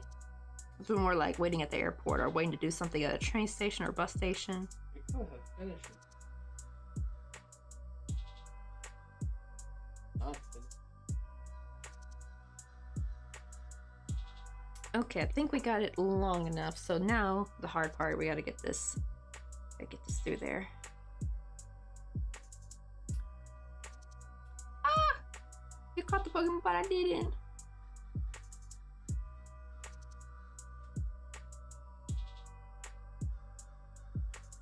Oh, okay, so it actually was semi-legit. So they actually, but I think it's because at first it was fraud, right? Like they were faking it. And then because of that, like the legality, they're like, okay, we'll add this like type of level to the game. It's like every 1 per 20. No, like every 20 levels. Oh my god. Right? No one like. It's so. I actually don't know why they just don't go ahead and like make a new version and just make that like a separate, similar to. Like, so there's games that have like different versions, right? Like that's like a normal thing. Have like right because Candy Crush also has like the jelly version, right? Like they have that. Like, oh yeah, right. They have so many. Uh-oh, ads are playing. Let me...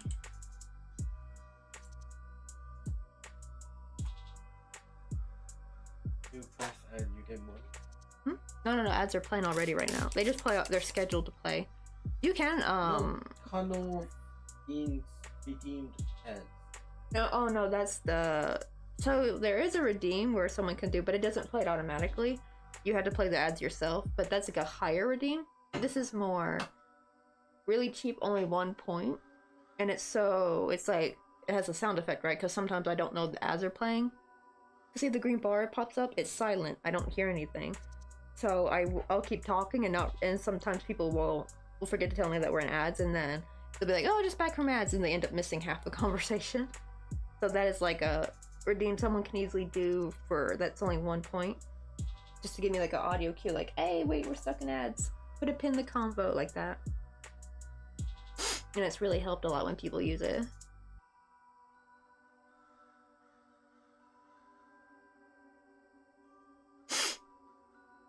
Like if I was doing normal, like when I was streaming a game, then that's fine because I would see that I would be seeing the PC chat. But it doesn't pop up on the mobile chat for some reason, that like ad countdown. I don't know why they don't bring that to the mobile side.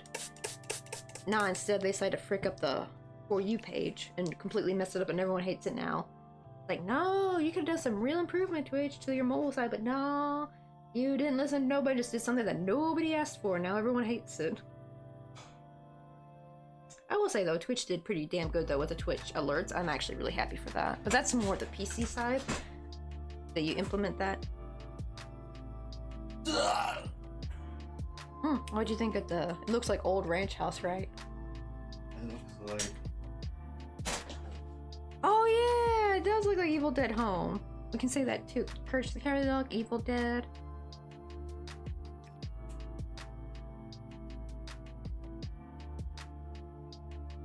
Oh, okay, so yeah, it was ads, and then when they got in trouble, then they added the bare minimum amount of ad gameplay. Good god. It's like, what buttheads? Like, just make that step. And the thing is, you'll probably be very popular if they just go ahead and make it. Like, just do it. Like, we gotta do the Shia LaBeouf. Do it. Just do it. Like, just make it. Like, it'll be popular because it was kind of fun playing that kind of game. Like, the scenario was like try to pick the right tool, and just for fun seeing what happens when you pick the wrong one. Like, it was kind of fun. I liked those kind of interactive game ads. Just I was a little scared. Like, what if I click on something and it gave me a virus? Uh-oh, which one did I go through? I was trying to open a stitch up, but I can't remember which one it was. I think it was this one.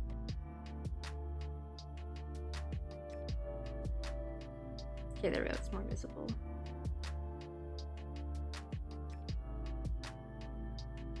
Brought Hmm?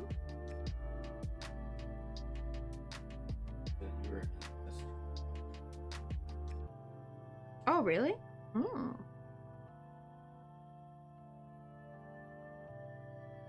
Oh, I think I need to clip off the ends of this. It's a little too long.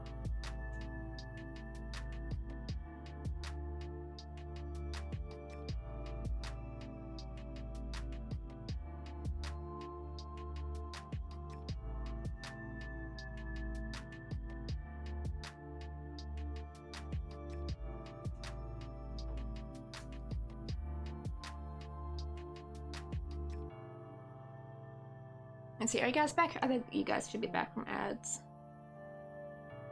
Oh no, any Monopoly Go players? I think like maybe cousin kind of plays it a little bit. I think she tried to get me to play it.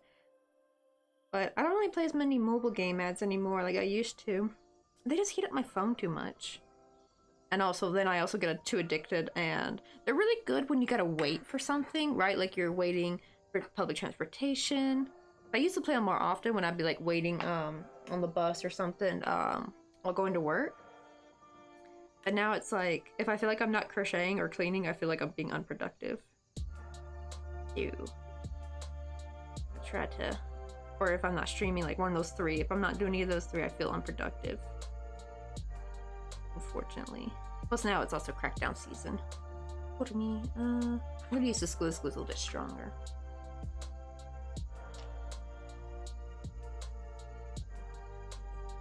It was so funny too, because my mom got hella addicted to Candy Crush for a good bit. She had like the highest scores amongst all her friends. Like, I feel like Candy Crush really had Gen X and maybe Boomer generation really in a chokehold, didn't they? Did her phone work? She mostly played on the computer at first, to be fair. Now she plays it on her phone, but yeah, in those olden days, like in 2012, 13, yeah, she was playing on the computer more. They didn't have smartphones. She had her like little, not Nokia, but she had like her own little brick phone. I forgot what brand it was, but yeah, they were like literal bricks for phones. Yeah, he's like, we did. I'm gonna press that in there. Yeah, there we go.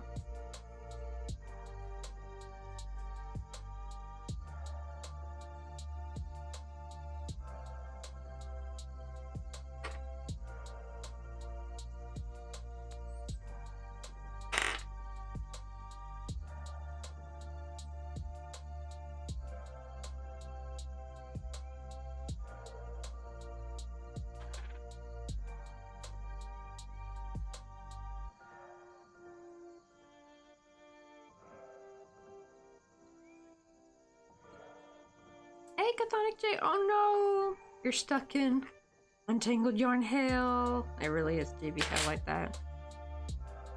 Because right now, instead of getting to work on what you want to, you're stuck having to untangle the gosh darn yarn.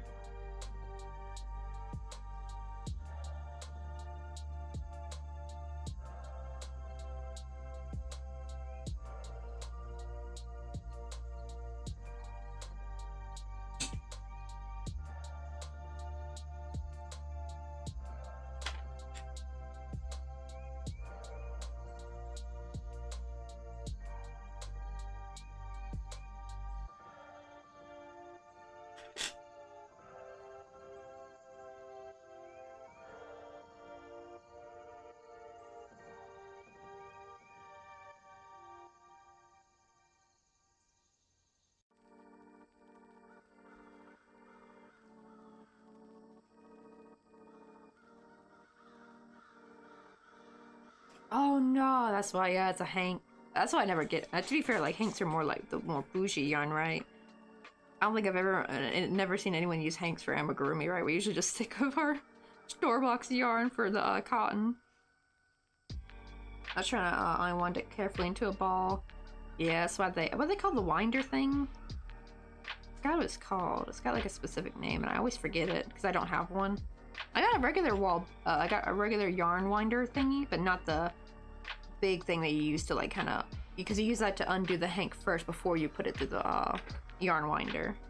I always forget what it's called.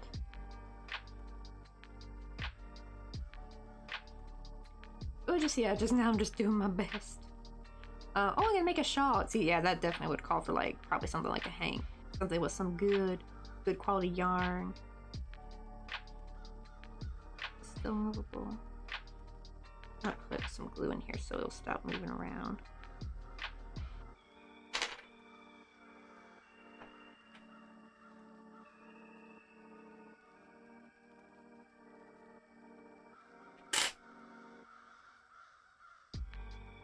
So we're trying to make a Oron berry show you a little bit closer because we're now working on Bikini's or the Bikini Commission for NPShi. I'm just now putting the little metal through that's gonna make it into a prop. But yeah, it's gonna be a little oran berry. You still gotta make a luxury ball and then a revive.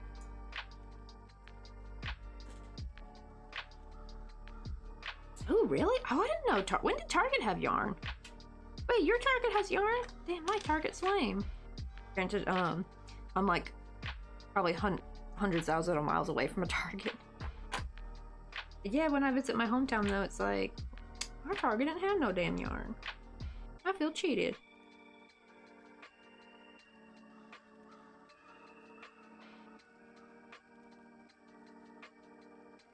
Oh, okay, so it's actually, was it like the only one? Like was it like the only yarn in there, or did they actually start selling yarn now and that was just happened to be in the clearance bin? Dang, the power of like crochet and like fiber art's getting kind of popular thanks to the pandemic. Now we're actually getting Target to sell yarn.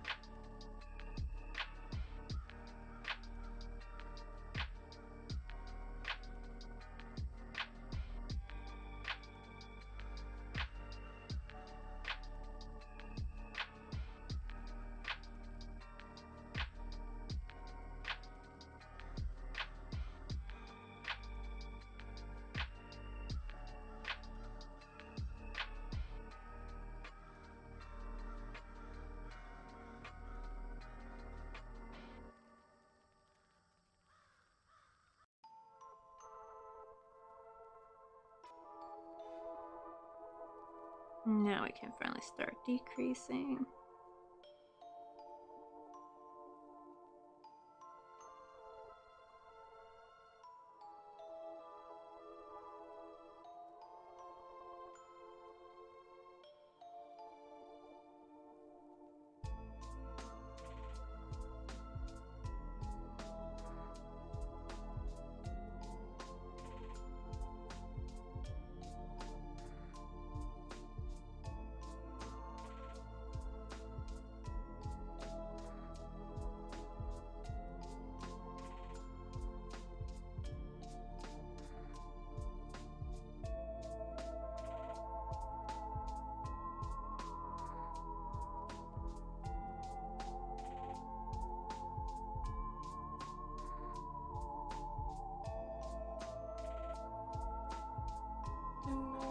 I was like, Target has yarn, what the heck? And nice yarn? Oh wait, no, it was just like that in a rack of cotton yarn and hanks. And it was all in the clearance bin. Like there are about 4 colorways with 12 hanks each, so it was like a decent amount. That's crazy, I wonder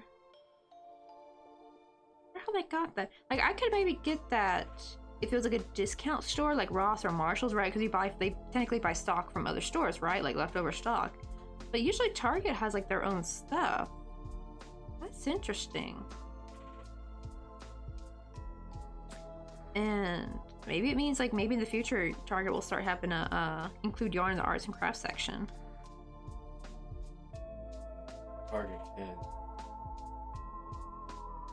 Because so many people like shit in Target. Hmm? California. Oh, really? Man. Oh, because the new law.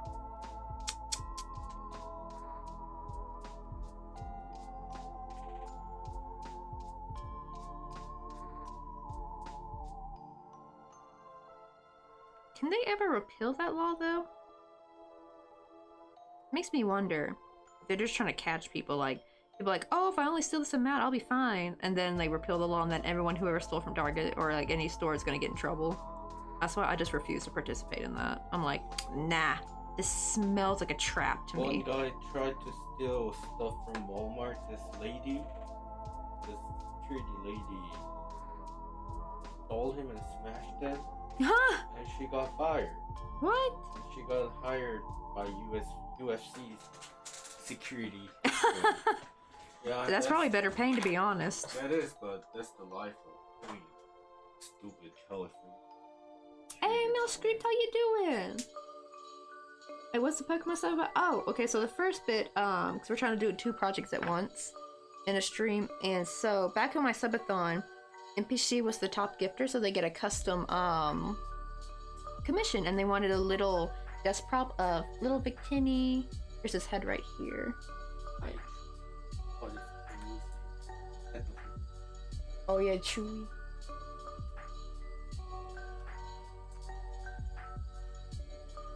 There we go, see it a little bit. Ah! Oof.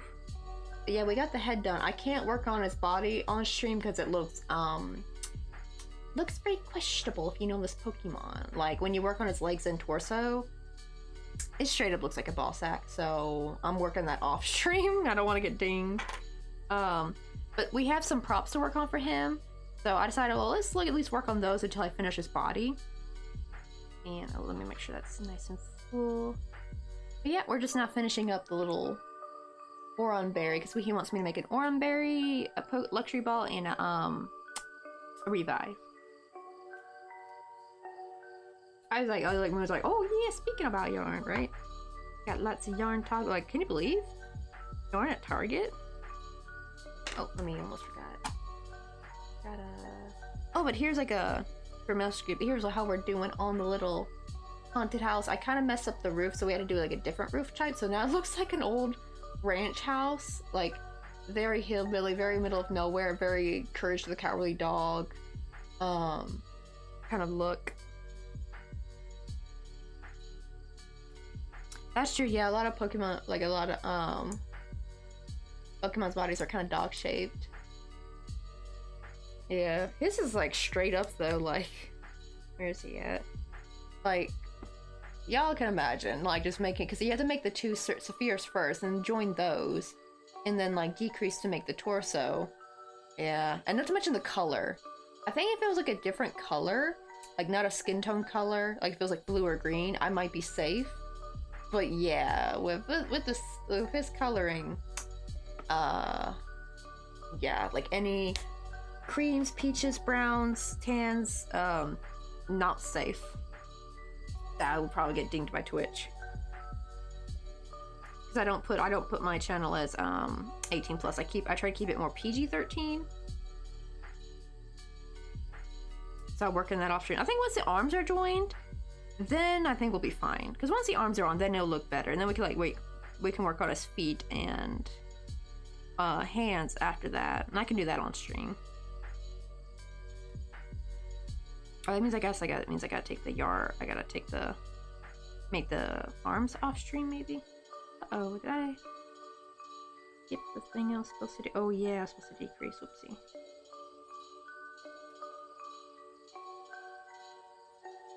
Almost messed up what I was trying to do.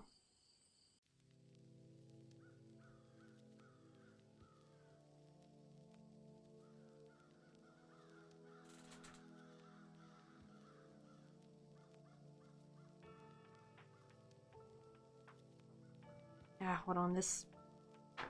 I hate when you try decreasing and the damn stuffing wants to keep coming through. And not even just decreasing, just any stitching, like you're trying to do like single crochet. It keeps wanting to come through and it's just like, no, stop it.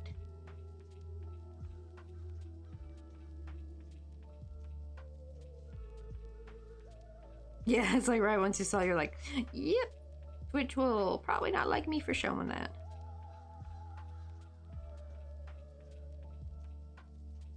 I think I have though. I have been in crochet streams, I think, where they were crocheting something a little phallic shaped, but their stream was put as 18 plus though. But I don't want my stream to be 18 plus because it kind of also really puts down on your discoverability, I think.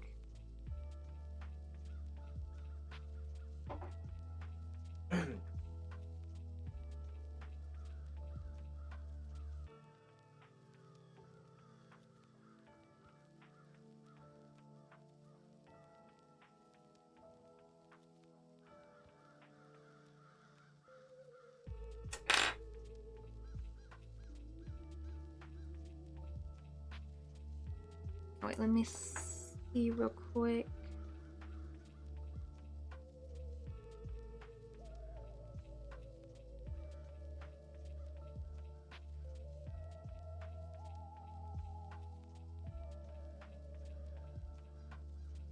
Let's see. Oh, I almost missed these pages. Oh, look at little can of beans with his little... I almost said Inuyasha. I mean Naruto. Little no-tar shirt. Also Finn. Oh, he can finally see. He got his grooming done yesterday. Wait, oh, where'd you post it? Oh, maybe it's in secret stash. Let me go there. No?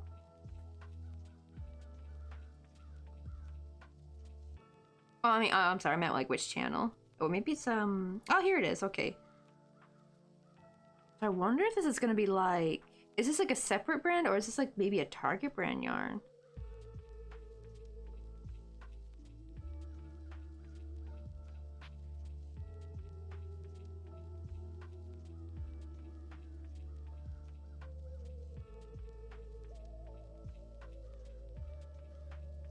Let's see.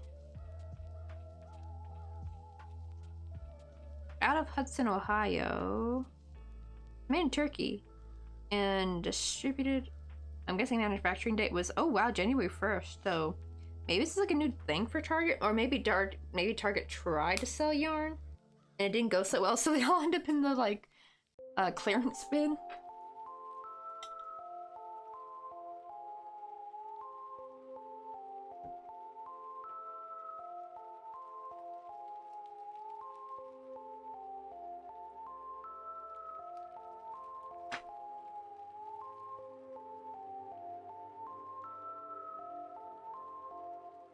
Let me see, do I got any like leftover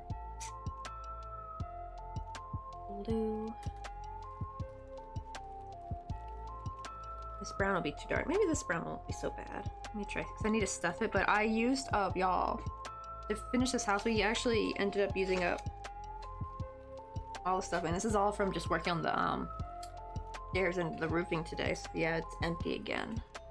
The reason why I took those out is I'm going to try to clean that maybe. It'll be a good chance to finally clean it before I start putting in more yarn scraps. Get any like dust in there that may have gone in there. Wait, let me put some glue in here first.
Oh wow, it's actually snowing where you're at? Dang. It must be chilly. It's not even Halloween yet. I remember getting shocked because my cousins lived up north. They lived up in I think Buffalo, New York for a bit. I don't know if they still live there now or not. They recently moved. But it's like right, like whenever they try to go trick-or-treating, it'd be like snowing and stuff. I'm like, dang. Like fall sounds like fall's over. Winter's already started for y'all. Come on, stuffing. I want to crochet, but you keep going through a stitch. Go away. That's the only problem with like when you try to stuff your amigurumi super tight or super stuffed, is that every time you try to yarn pull through, it's like stuffing tries to come through the stitch, and I'm like, no, no, no, you stay in there. You're supposed to stay inside the amigurumi, not come to the outside of the amigurumi.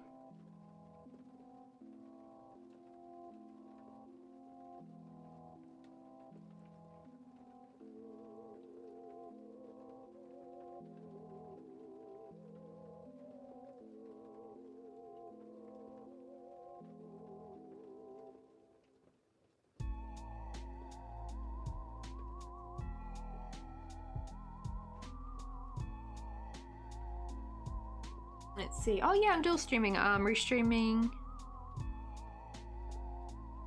more because so I wanted there to be a VOD for NPShi to see from when we worked on his Pokemon And Twitch VODs, you know, they expire after a bit. So actually, because I don't really get many people on the YouTube side, however, I do like using it as a way to keep it as a VOD. And like, sure, yeah, I could download it and upload it, but that is a whole can of worms. Ugh, the files are just too damn big. And I've tried, you know, like, and I don't want to wait to like convert them and stuff and compress them and blah, blah, blah, blah. It's just, it's just so much easier restreaming. Plus, I think we finally technically got permission, I think, from Twitch to restream now. They kind of gave up because so many people were doing it. So they're like, okay, you can do it now. But they don't like this, though. They don't like the showing of the chat. Okie dokie.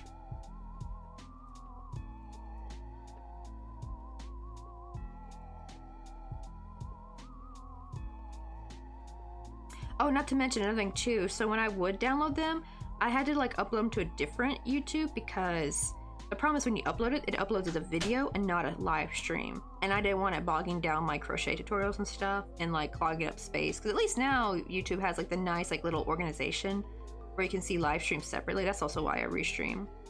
Just so much easier. I don't gotta download and upload and all that junk. Just so much more carefree and easy. I don't gotta do all the steps because I got too many other things I gotta do. Other hobbies, not really so much. I used to like draw a little bit more, but I don't really do it as much anymore. I'm more concentrate really big on crochet because I'm trying to make it a business. That's why I'm like more gung-ho with crochet. I guess if you can count like gaming as a hobby, I'll game sometimes, but I'm not doing it so much this holiday season because it's crackdown time. I kind of do more, definitely play more Fortnite in the summertime. So I do need to play a bit this next week maybe because it's the last week before the season ends. I think it ends on November 2nd. So I definitely got to get cracking. Right, I always play a lot in the beginning of the season, then I don't play it at all in the middle, and then I play it a lot at the end trying to finish my battle pass. That has been the pattern for the last like 2 years, I think. I try streaming Fortnite. No one wants to see me play Fortnite. My viewership just tanks so bad. Like, and actually with most gaming it kind of does it, though it's not so bad with things like Stardew and Planet Zoo. It's a little bit better. But yeah, with Fortnite it's horrible. It's like, oh dang. And the thing is, I need to save up for a wedding. I need it, not for the wedding, but like the plane ticket to get to the wedding. And that's why I'm trying to stream a little bit longer now. Because your girl barely makes a payout on Twitch. I'm getting to the point where I think I have noticed, though, I will still make a payout in the fall, like late summer, fall, Christmas season. It's actually pretty easy to make a payout. Like that seems to be my busy season. Like more people are watching. I think because people are on vacation, and plus, you know, like fall break, Christmas break, all that. But yeah, springtime, summertime, it's kind of iffy. Like not many people are coming because, you know, everyone's on vacation, going somewhere. Well, summertime's not so bad. I will say summertime's a little bit better than spring. Because it, like, for the college age kids, at least they're off. Like, they don't got classes and homework and stuff. Well, there is a bit of a dip in the August time because that's when people go back to school, so they kind of stop watching streams for a bit.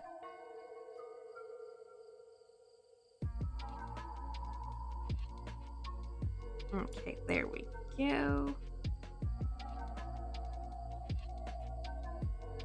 Look at our little Oran bear. That's so cute, though.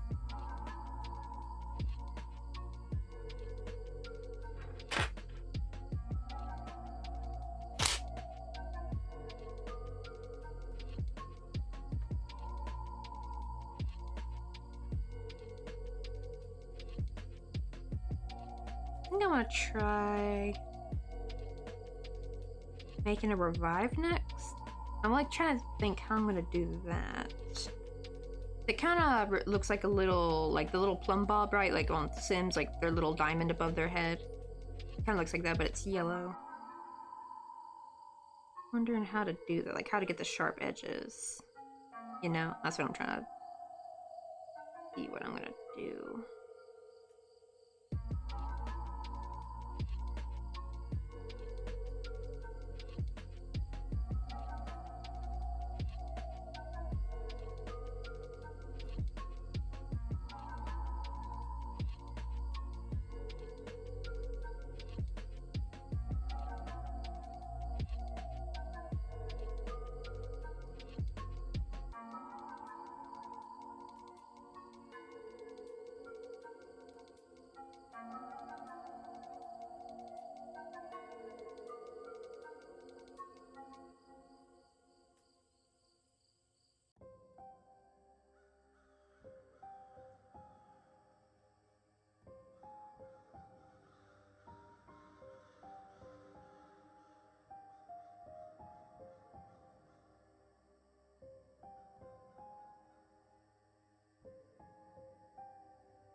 Oh, really? The wrong side, actually the corner is sharper?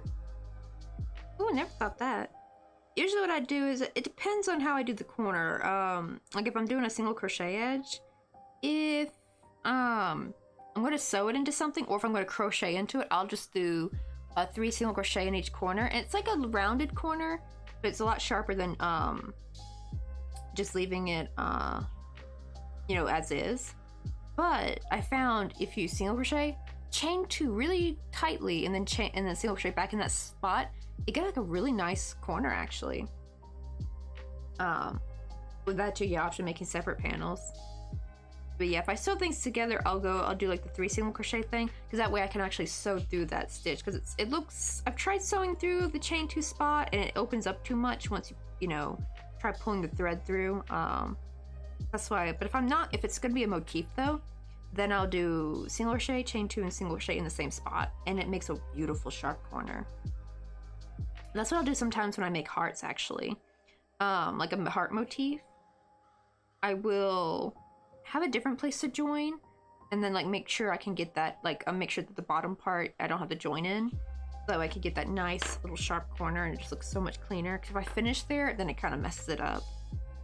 I'll try to have it where you finish like maybe a stitch to the other side, and then I'll try to do like a clean, you know, that clean invisible finish. That's worked really well when I make like little heart motifs.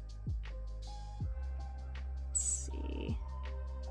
This is still moving a little bit, so I think what I'm gonna do is, if this still moves around too much, what I'll do is I'll poke some thread through there, and then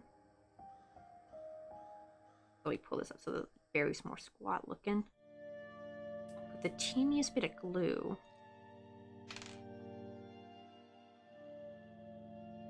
Actually, maybe we use a needle, because that's gonna get everywhere.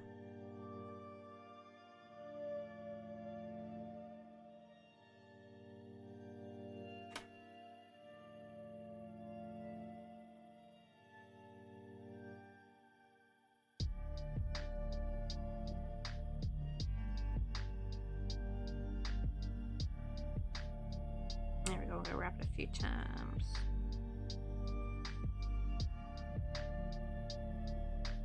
Gooch that excess glue down. Just spread it around.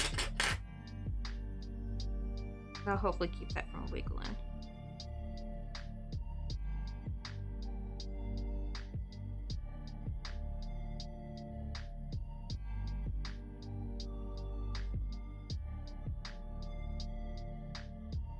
Oh, I just used it inside out for my witch's hat. Oh, so that helped to get it nice and pointy. Ah, so we were talking about more like in the round, getting it pointy. Okay, I thought you were talking about like a when you do like a motif or something.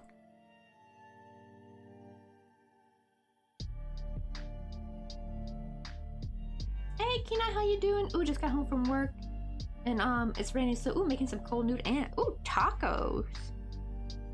Ooh, where'd you get the taco shells? Or did you have to like bring those back from the States? Where'd you get your taco stuff from?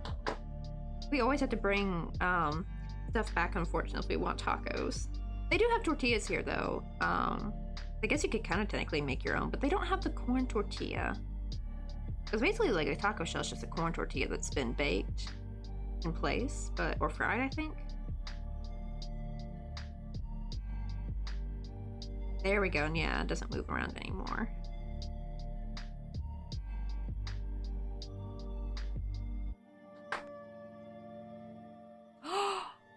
Oh, they have, so I'm guessing, I didn't think about that. So they have like, so I guess they have like do they have like regular American groceries at the military base? Damn, I didn't think of that. I'm guessing it's not open to the public though.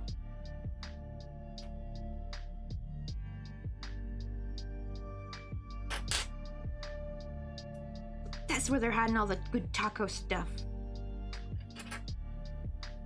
So if that's one thing Korea has failed on with cuisine, it's definitely tacos or burritos. I'm sorry, Korea. Like, it's weird because like Korean pizza gets a reputation for being kind of weird, but some of their weird pizzas are actually kind of tasty. So it's like a win and lose kind of situation. Like, some you can find something really good, and sometimes you can find something like, why in the heck did they make this? So it's like a different situation, but they kind of suck at making tacos or any kind of like Tex-Mex style food. Wait, oh really? The founder of Taco Bell actually invented the taco shell? Oh, so that's not even like proper Mexican cuisine. Well, it's really more as I call it Tex-Mex. I think it's what it's really called.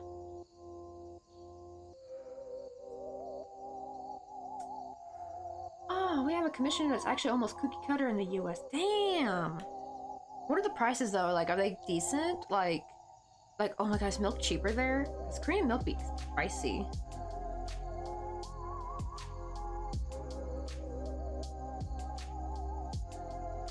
Ah, shoot. A little droplet of coffee spilt out. We don't want that.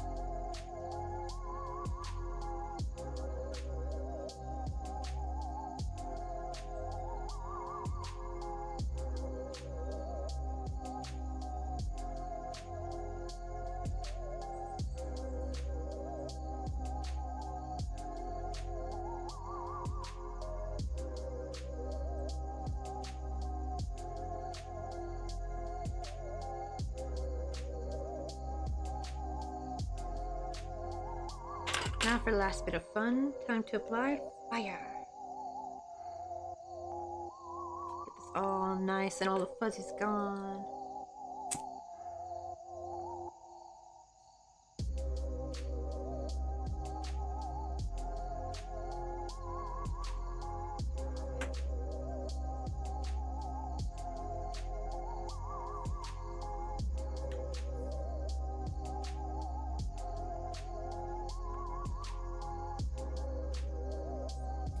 Ooh, really? Price is mostly same. Dang. I should have gone to the military.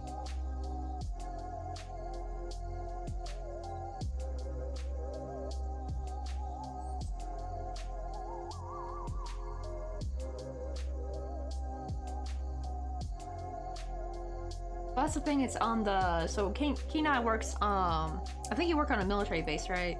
I don't know if that is open to the public. Like, I think you have to be military personnel to run that grocery store. Oh, I buy Fairlife. It's the same price as in the States. Right, yeah, good mixing food. Exactly, that's actually the big problem, is the darn seasonings and the fact that they keep putting damn cabbage. Stop putting cabbage. I want lettuce. And the weird thing is, Korea has, like, lettuce and stuff, right? Like, it's not like something they don't have, but for some damn reason, they refuse to put damn lettuce in their burritos. They keep putting damn cabbage. And it drives me nuts. I don't like dry cabbage in there. I'm sorry. It just ruins the taste to me. And they just cannot get a hold of just some regular damn chili seasoning. They keep using the Korean chili powder, which is a completely different taste. So it ends up just tasting like Koreanized burrito, which that'd be fine if they would just market it that way. Like say Koreanized burrito or Korean fusion burrito. That would be perfectly fine. But no, they keep saying like, oh, real Mexican burrito. Bullshit. I'm sorry, Korea. You work on your damn burritos. You need to get some of that chili powder, and please, for the love of God, use cumin. Please, you have cumin here. That is actually a spice they do have. I get a big old canister at Taebak. Like, you got cumin, use it. But they just absolutely refuse to have any spice in there. And it's just like, oh, the way they cook it and everything, it just like, it just does not taste like Tex-Mex at all. Yeah, it's not open. Well, the problem is, though, you have to, like, ship it, though, and I don't think you can ship milk. Plus, actually, how does it go by? Like, how does the Korean Post, I keep saying K-Packet, but that's something different. How does the Korean Post go by, like, shipping food and stuff? I'm wondering what kinds of stuff they got there. Like, probably dry goods you probably find sent in, but... Yeah, unfortunately, but the problem is what I'm looking for most is usually things like cheese and milk and stuff, and that I won't be able to send.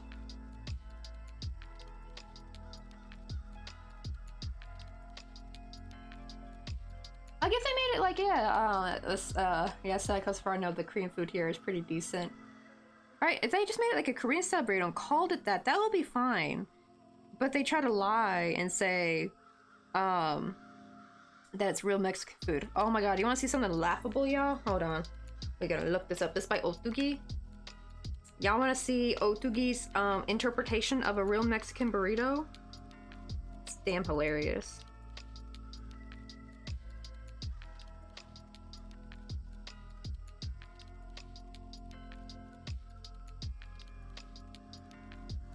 They have 3 different ones. They have a mac and cheese one. They have a pizza one. They do have a chipotle chicken one, so maybe that's the closest. I've never tried it. But yeah, this one's the pizza one, y'all. They have like a pizza one. It literally says pepperoni, triple cheese, burrito. Like it literally says that. And this one is mac and it just says mac and wait, did I even say mac and cheese? Oh wait, no, that says Mexican, never mind. It says bacon, macaroni. Like, what the heck? Ah! This is not a real Mexican burrito. When the hell did mac and cheese in a burrito become a real Mexican burrito? What the heck? That is like... That is sacrilegious, I feel like. That isn't a... Oh, they have a fourth one. They have a bulgogi one. Like, what the heck? Like... Just call it a Korean burrito, Koreanized or Korean Mexican fusion. You can call it that, that's fine. Don't call it real Mexican burrito and then put bulgogi in there. Granted, a bulgogi burrito probably would taste fire.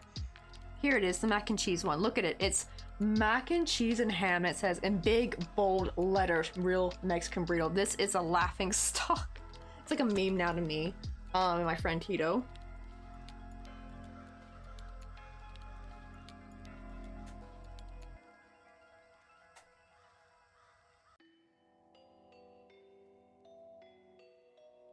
Oh, I asked my boyfriend for a piece of chocolate cookie. Why did he give you a piece with no chocolate chips? Like how Kanye's like, dump him.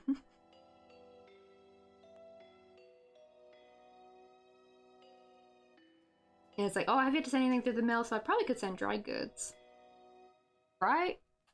Don't promise, I don't really know of any dry goods on any, because thankfully, so far as dry goods go, like pasta and stuff, they've been pretty fine on that here, like the price-wise. It's just sadly all the perishables, like whipping cream, because like their whipping cream is really expensive here for like such a small amount, and it always goes bad really quick, which might not be a bad thing. It could be mean that it's actual fresh and not, it doesn't have a whole lot of preservatives in it, maybe. But yeah, it always goes bad as soon as I buy it. It's like $8 for like a little tiny carton of like soul milk sing cream, like, and it's just so expensive, and it always dies like after 2 days of getting it. Granted, Mr. Coffee sometimes used to find it like all heavily discounted at a certain day back when he lived in Wonju. And there's one time he kept saying there was like this baking girl, like I think she worked at a local bakery, and he would always see her trying to buy up all the same cream, the whipping cream like at once on that day, and then one time he reached in and got the last one and she was mad. She had like I think like 6 or 7 in her damn hand. She wanted them all, but she was like super mad that she grabbed just one. So he had to like start coming earlier to beat her to it just to get one.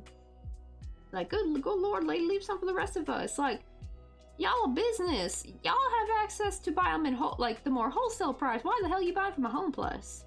Unless maybe they were just out for the day, but it was like a regular. It feels like just one day that's maybe they were just out and needed like a quick supply, but like it's not a regular basis. Like, y'all need to up where your like supplier is, right? Like, I would just be buying from Home Plus. You'd save way more money, because like that's why they have like wholesale sites for like things like bakeries and restaurants. Like, don't buy from the place that's meant for us regular schmegular people.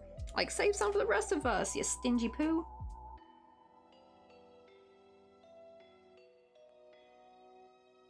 Let's see. Oh yeah, I'm fine with the. Oh, actually, because actually flour tortillas are. It's actually just cheaper. Actually, to honestly just buy the flour tortillas. I've tried making some tortillas, but the Korean flour is just so weird. Granted, they probably would taste better. I do try to make flatbread sometimes, so I will try to make that. But yeah, for some reason, Korean flour is kind of wonky a little bit. But what I need though is I really want corn tortillas. That's what I don't. Does your place have corn tortillas maybe? I wonder if you could send that to the mail. Then I'd have to like PayPal you, because you said you got PayPal, right? I'd like PayPal you over for both the corn tortillas and shipping, because I would love me some corn tortillas. That's the, because thankfully flour tortillas are pretty easy to get, thankfully in Korea, like, and fairly cheap, because we can buy them off Coupang, or we can buy them off SSG for like what, $3 for a big old pack of flour tortillas. It's just the corn tortillas they don't have. I wonder why though, like, because Korea has lots of corn stuff, and maybe it would just be too much. I have corn flour, however, I heard that's not what you need. You need something different for corn tortillas. I have, not corn flour, I'm a mistake. I mean, I have cornmeal, the chunkier kind that you make for cornbread, which I'm really glad I have that, so now I can make some cornbread. I need to make some, I haven't made any in a while. Oh no, I love Trevenant. Oh, the Pokemon. Oh, when did that come through? What tier was that? Ah, shoot, it was a tier B, because I'm trying to catch any Halloween Pokemon. Or any Pokemon wearing like a little Halloween costume.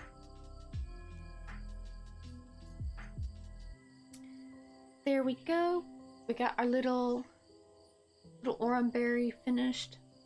Wait, let me show this up close. It's a little dark. Let me see if I can get some more light in here. Maybe I gotta, I don't know, I got like, maybe I should just take this off. I have like this thing I was trying to do to help keep excess light coming through, but it's making things too dark when I try showing it to y'all, so I'm gonna just take it off. It's just, it's like a really shitty, it looks like a cone for like a pet. Like the cone of shame. And I'll move it around. There we go, yeah. Let's see if this is better. It's too dim looking.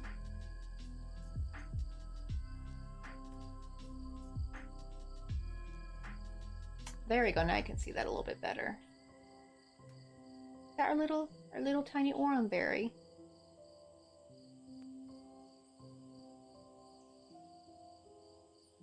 Okay. Oh god, it's already 3:20.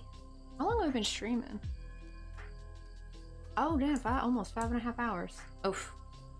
Well, let me get this all situated. It don't matter, because since tomorrow's Wednesday, I won't be live Wednesday. I usually clear my desk so I can work on stuff, because I need to finish this as a pattern. It's almost done. I just gotta do the assembly pictures now, and also how to do the swirls. But I cannot wait to get this. I want to get this posted on Coffee and Ravelry and Ribbler. I'm gonna post it on all sites except Etsy. Screw you, Etsy.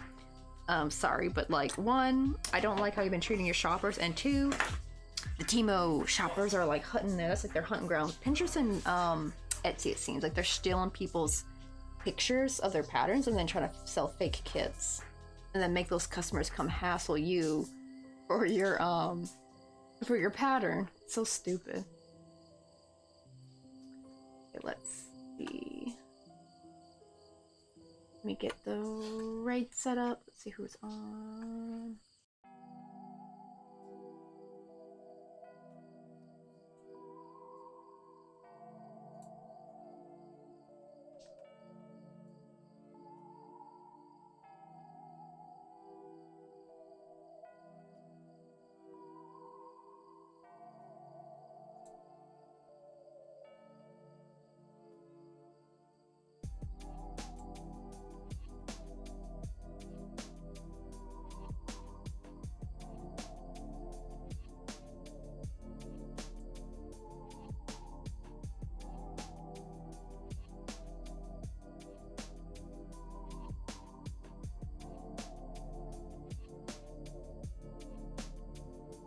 Oh, I know who we're gonna go raid. Raindrop Races is on. Oh, they're doing a spooky game actually, because they're also a fellow crocheter. Bye. Bye, guys. Yeah, just lean back for a bit so I can see. Oh, let me go ahead and just stop captions. I always forget to do that. So, let me put in.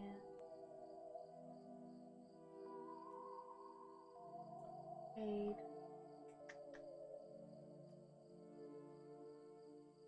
Not on the list, is she? Nope.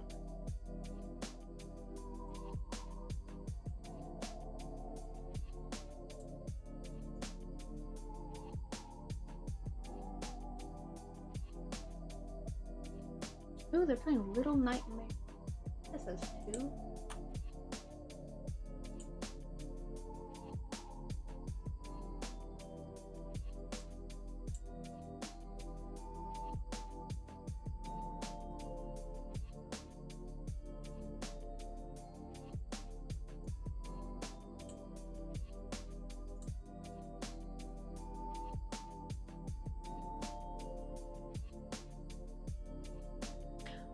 yeah, guess what? So Kina gets to live on a military base.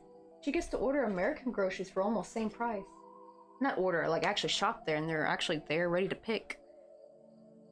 I wonder if we can get some corn tortillas. Alrighty, Kina. Yeah, I'm thinking, see if they got corn tortillas there. Because the thing is, corn tortillas, I can like stack and like, I think you could freeze them too, right? Make them stay fresh for a long time. I think that's something you could send through the mail. Because that's the big missing element. You guys do? Oh, maybe next time you go, just like take a picture. I want to see how much they are. I want to see if it's like worth to pay. I don't want to make if it's like too expensive, I might hold off. Because the only problem is we're trying to save money though. Because I got a wedding to go to, so we're trying to save and scrimp all our monies. So to buy the plane tickets. But that's like next November, but even then still I'm starting now.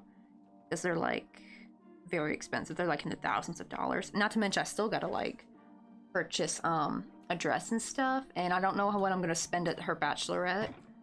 Hopefully, I think we're just gonna go out for drinks. I don't think she's doing anything too extravagant. Still, and plus also I want to have some money to be able to buy some stuff to bring back with me. Ooh, 3 for $40? That's actually not too bad.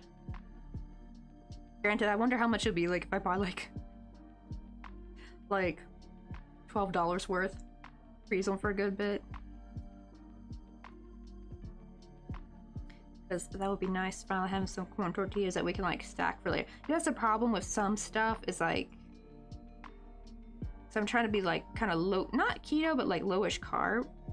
But whenever we do have some things for carbs, I do want to have some nice, like some nice tacos on a corn tortilla would be really nice. But the problem is like if you buy things that go bad, you gotta eat it all. But if it's like something I could freeze, that'd be nice. Okay, let us, I grabbed the wrong thing. Oh no, it's the right thing. Okay, let me put raid. Okay, let me get this started. So if you are sub, so I think Kina, you'll be able to use this one, the sub raid message. Copy that because we're gonna go see Raindrop Races. They're playing Little Nightmares. And if you don't have access to the emails, here's our regular raid command. Ooh, almost spelled that. I use the Microsoft emotes. Go and copy those. And we're gonna go see. Wait, let me move this over. I also copy on PC real quick.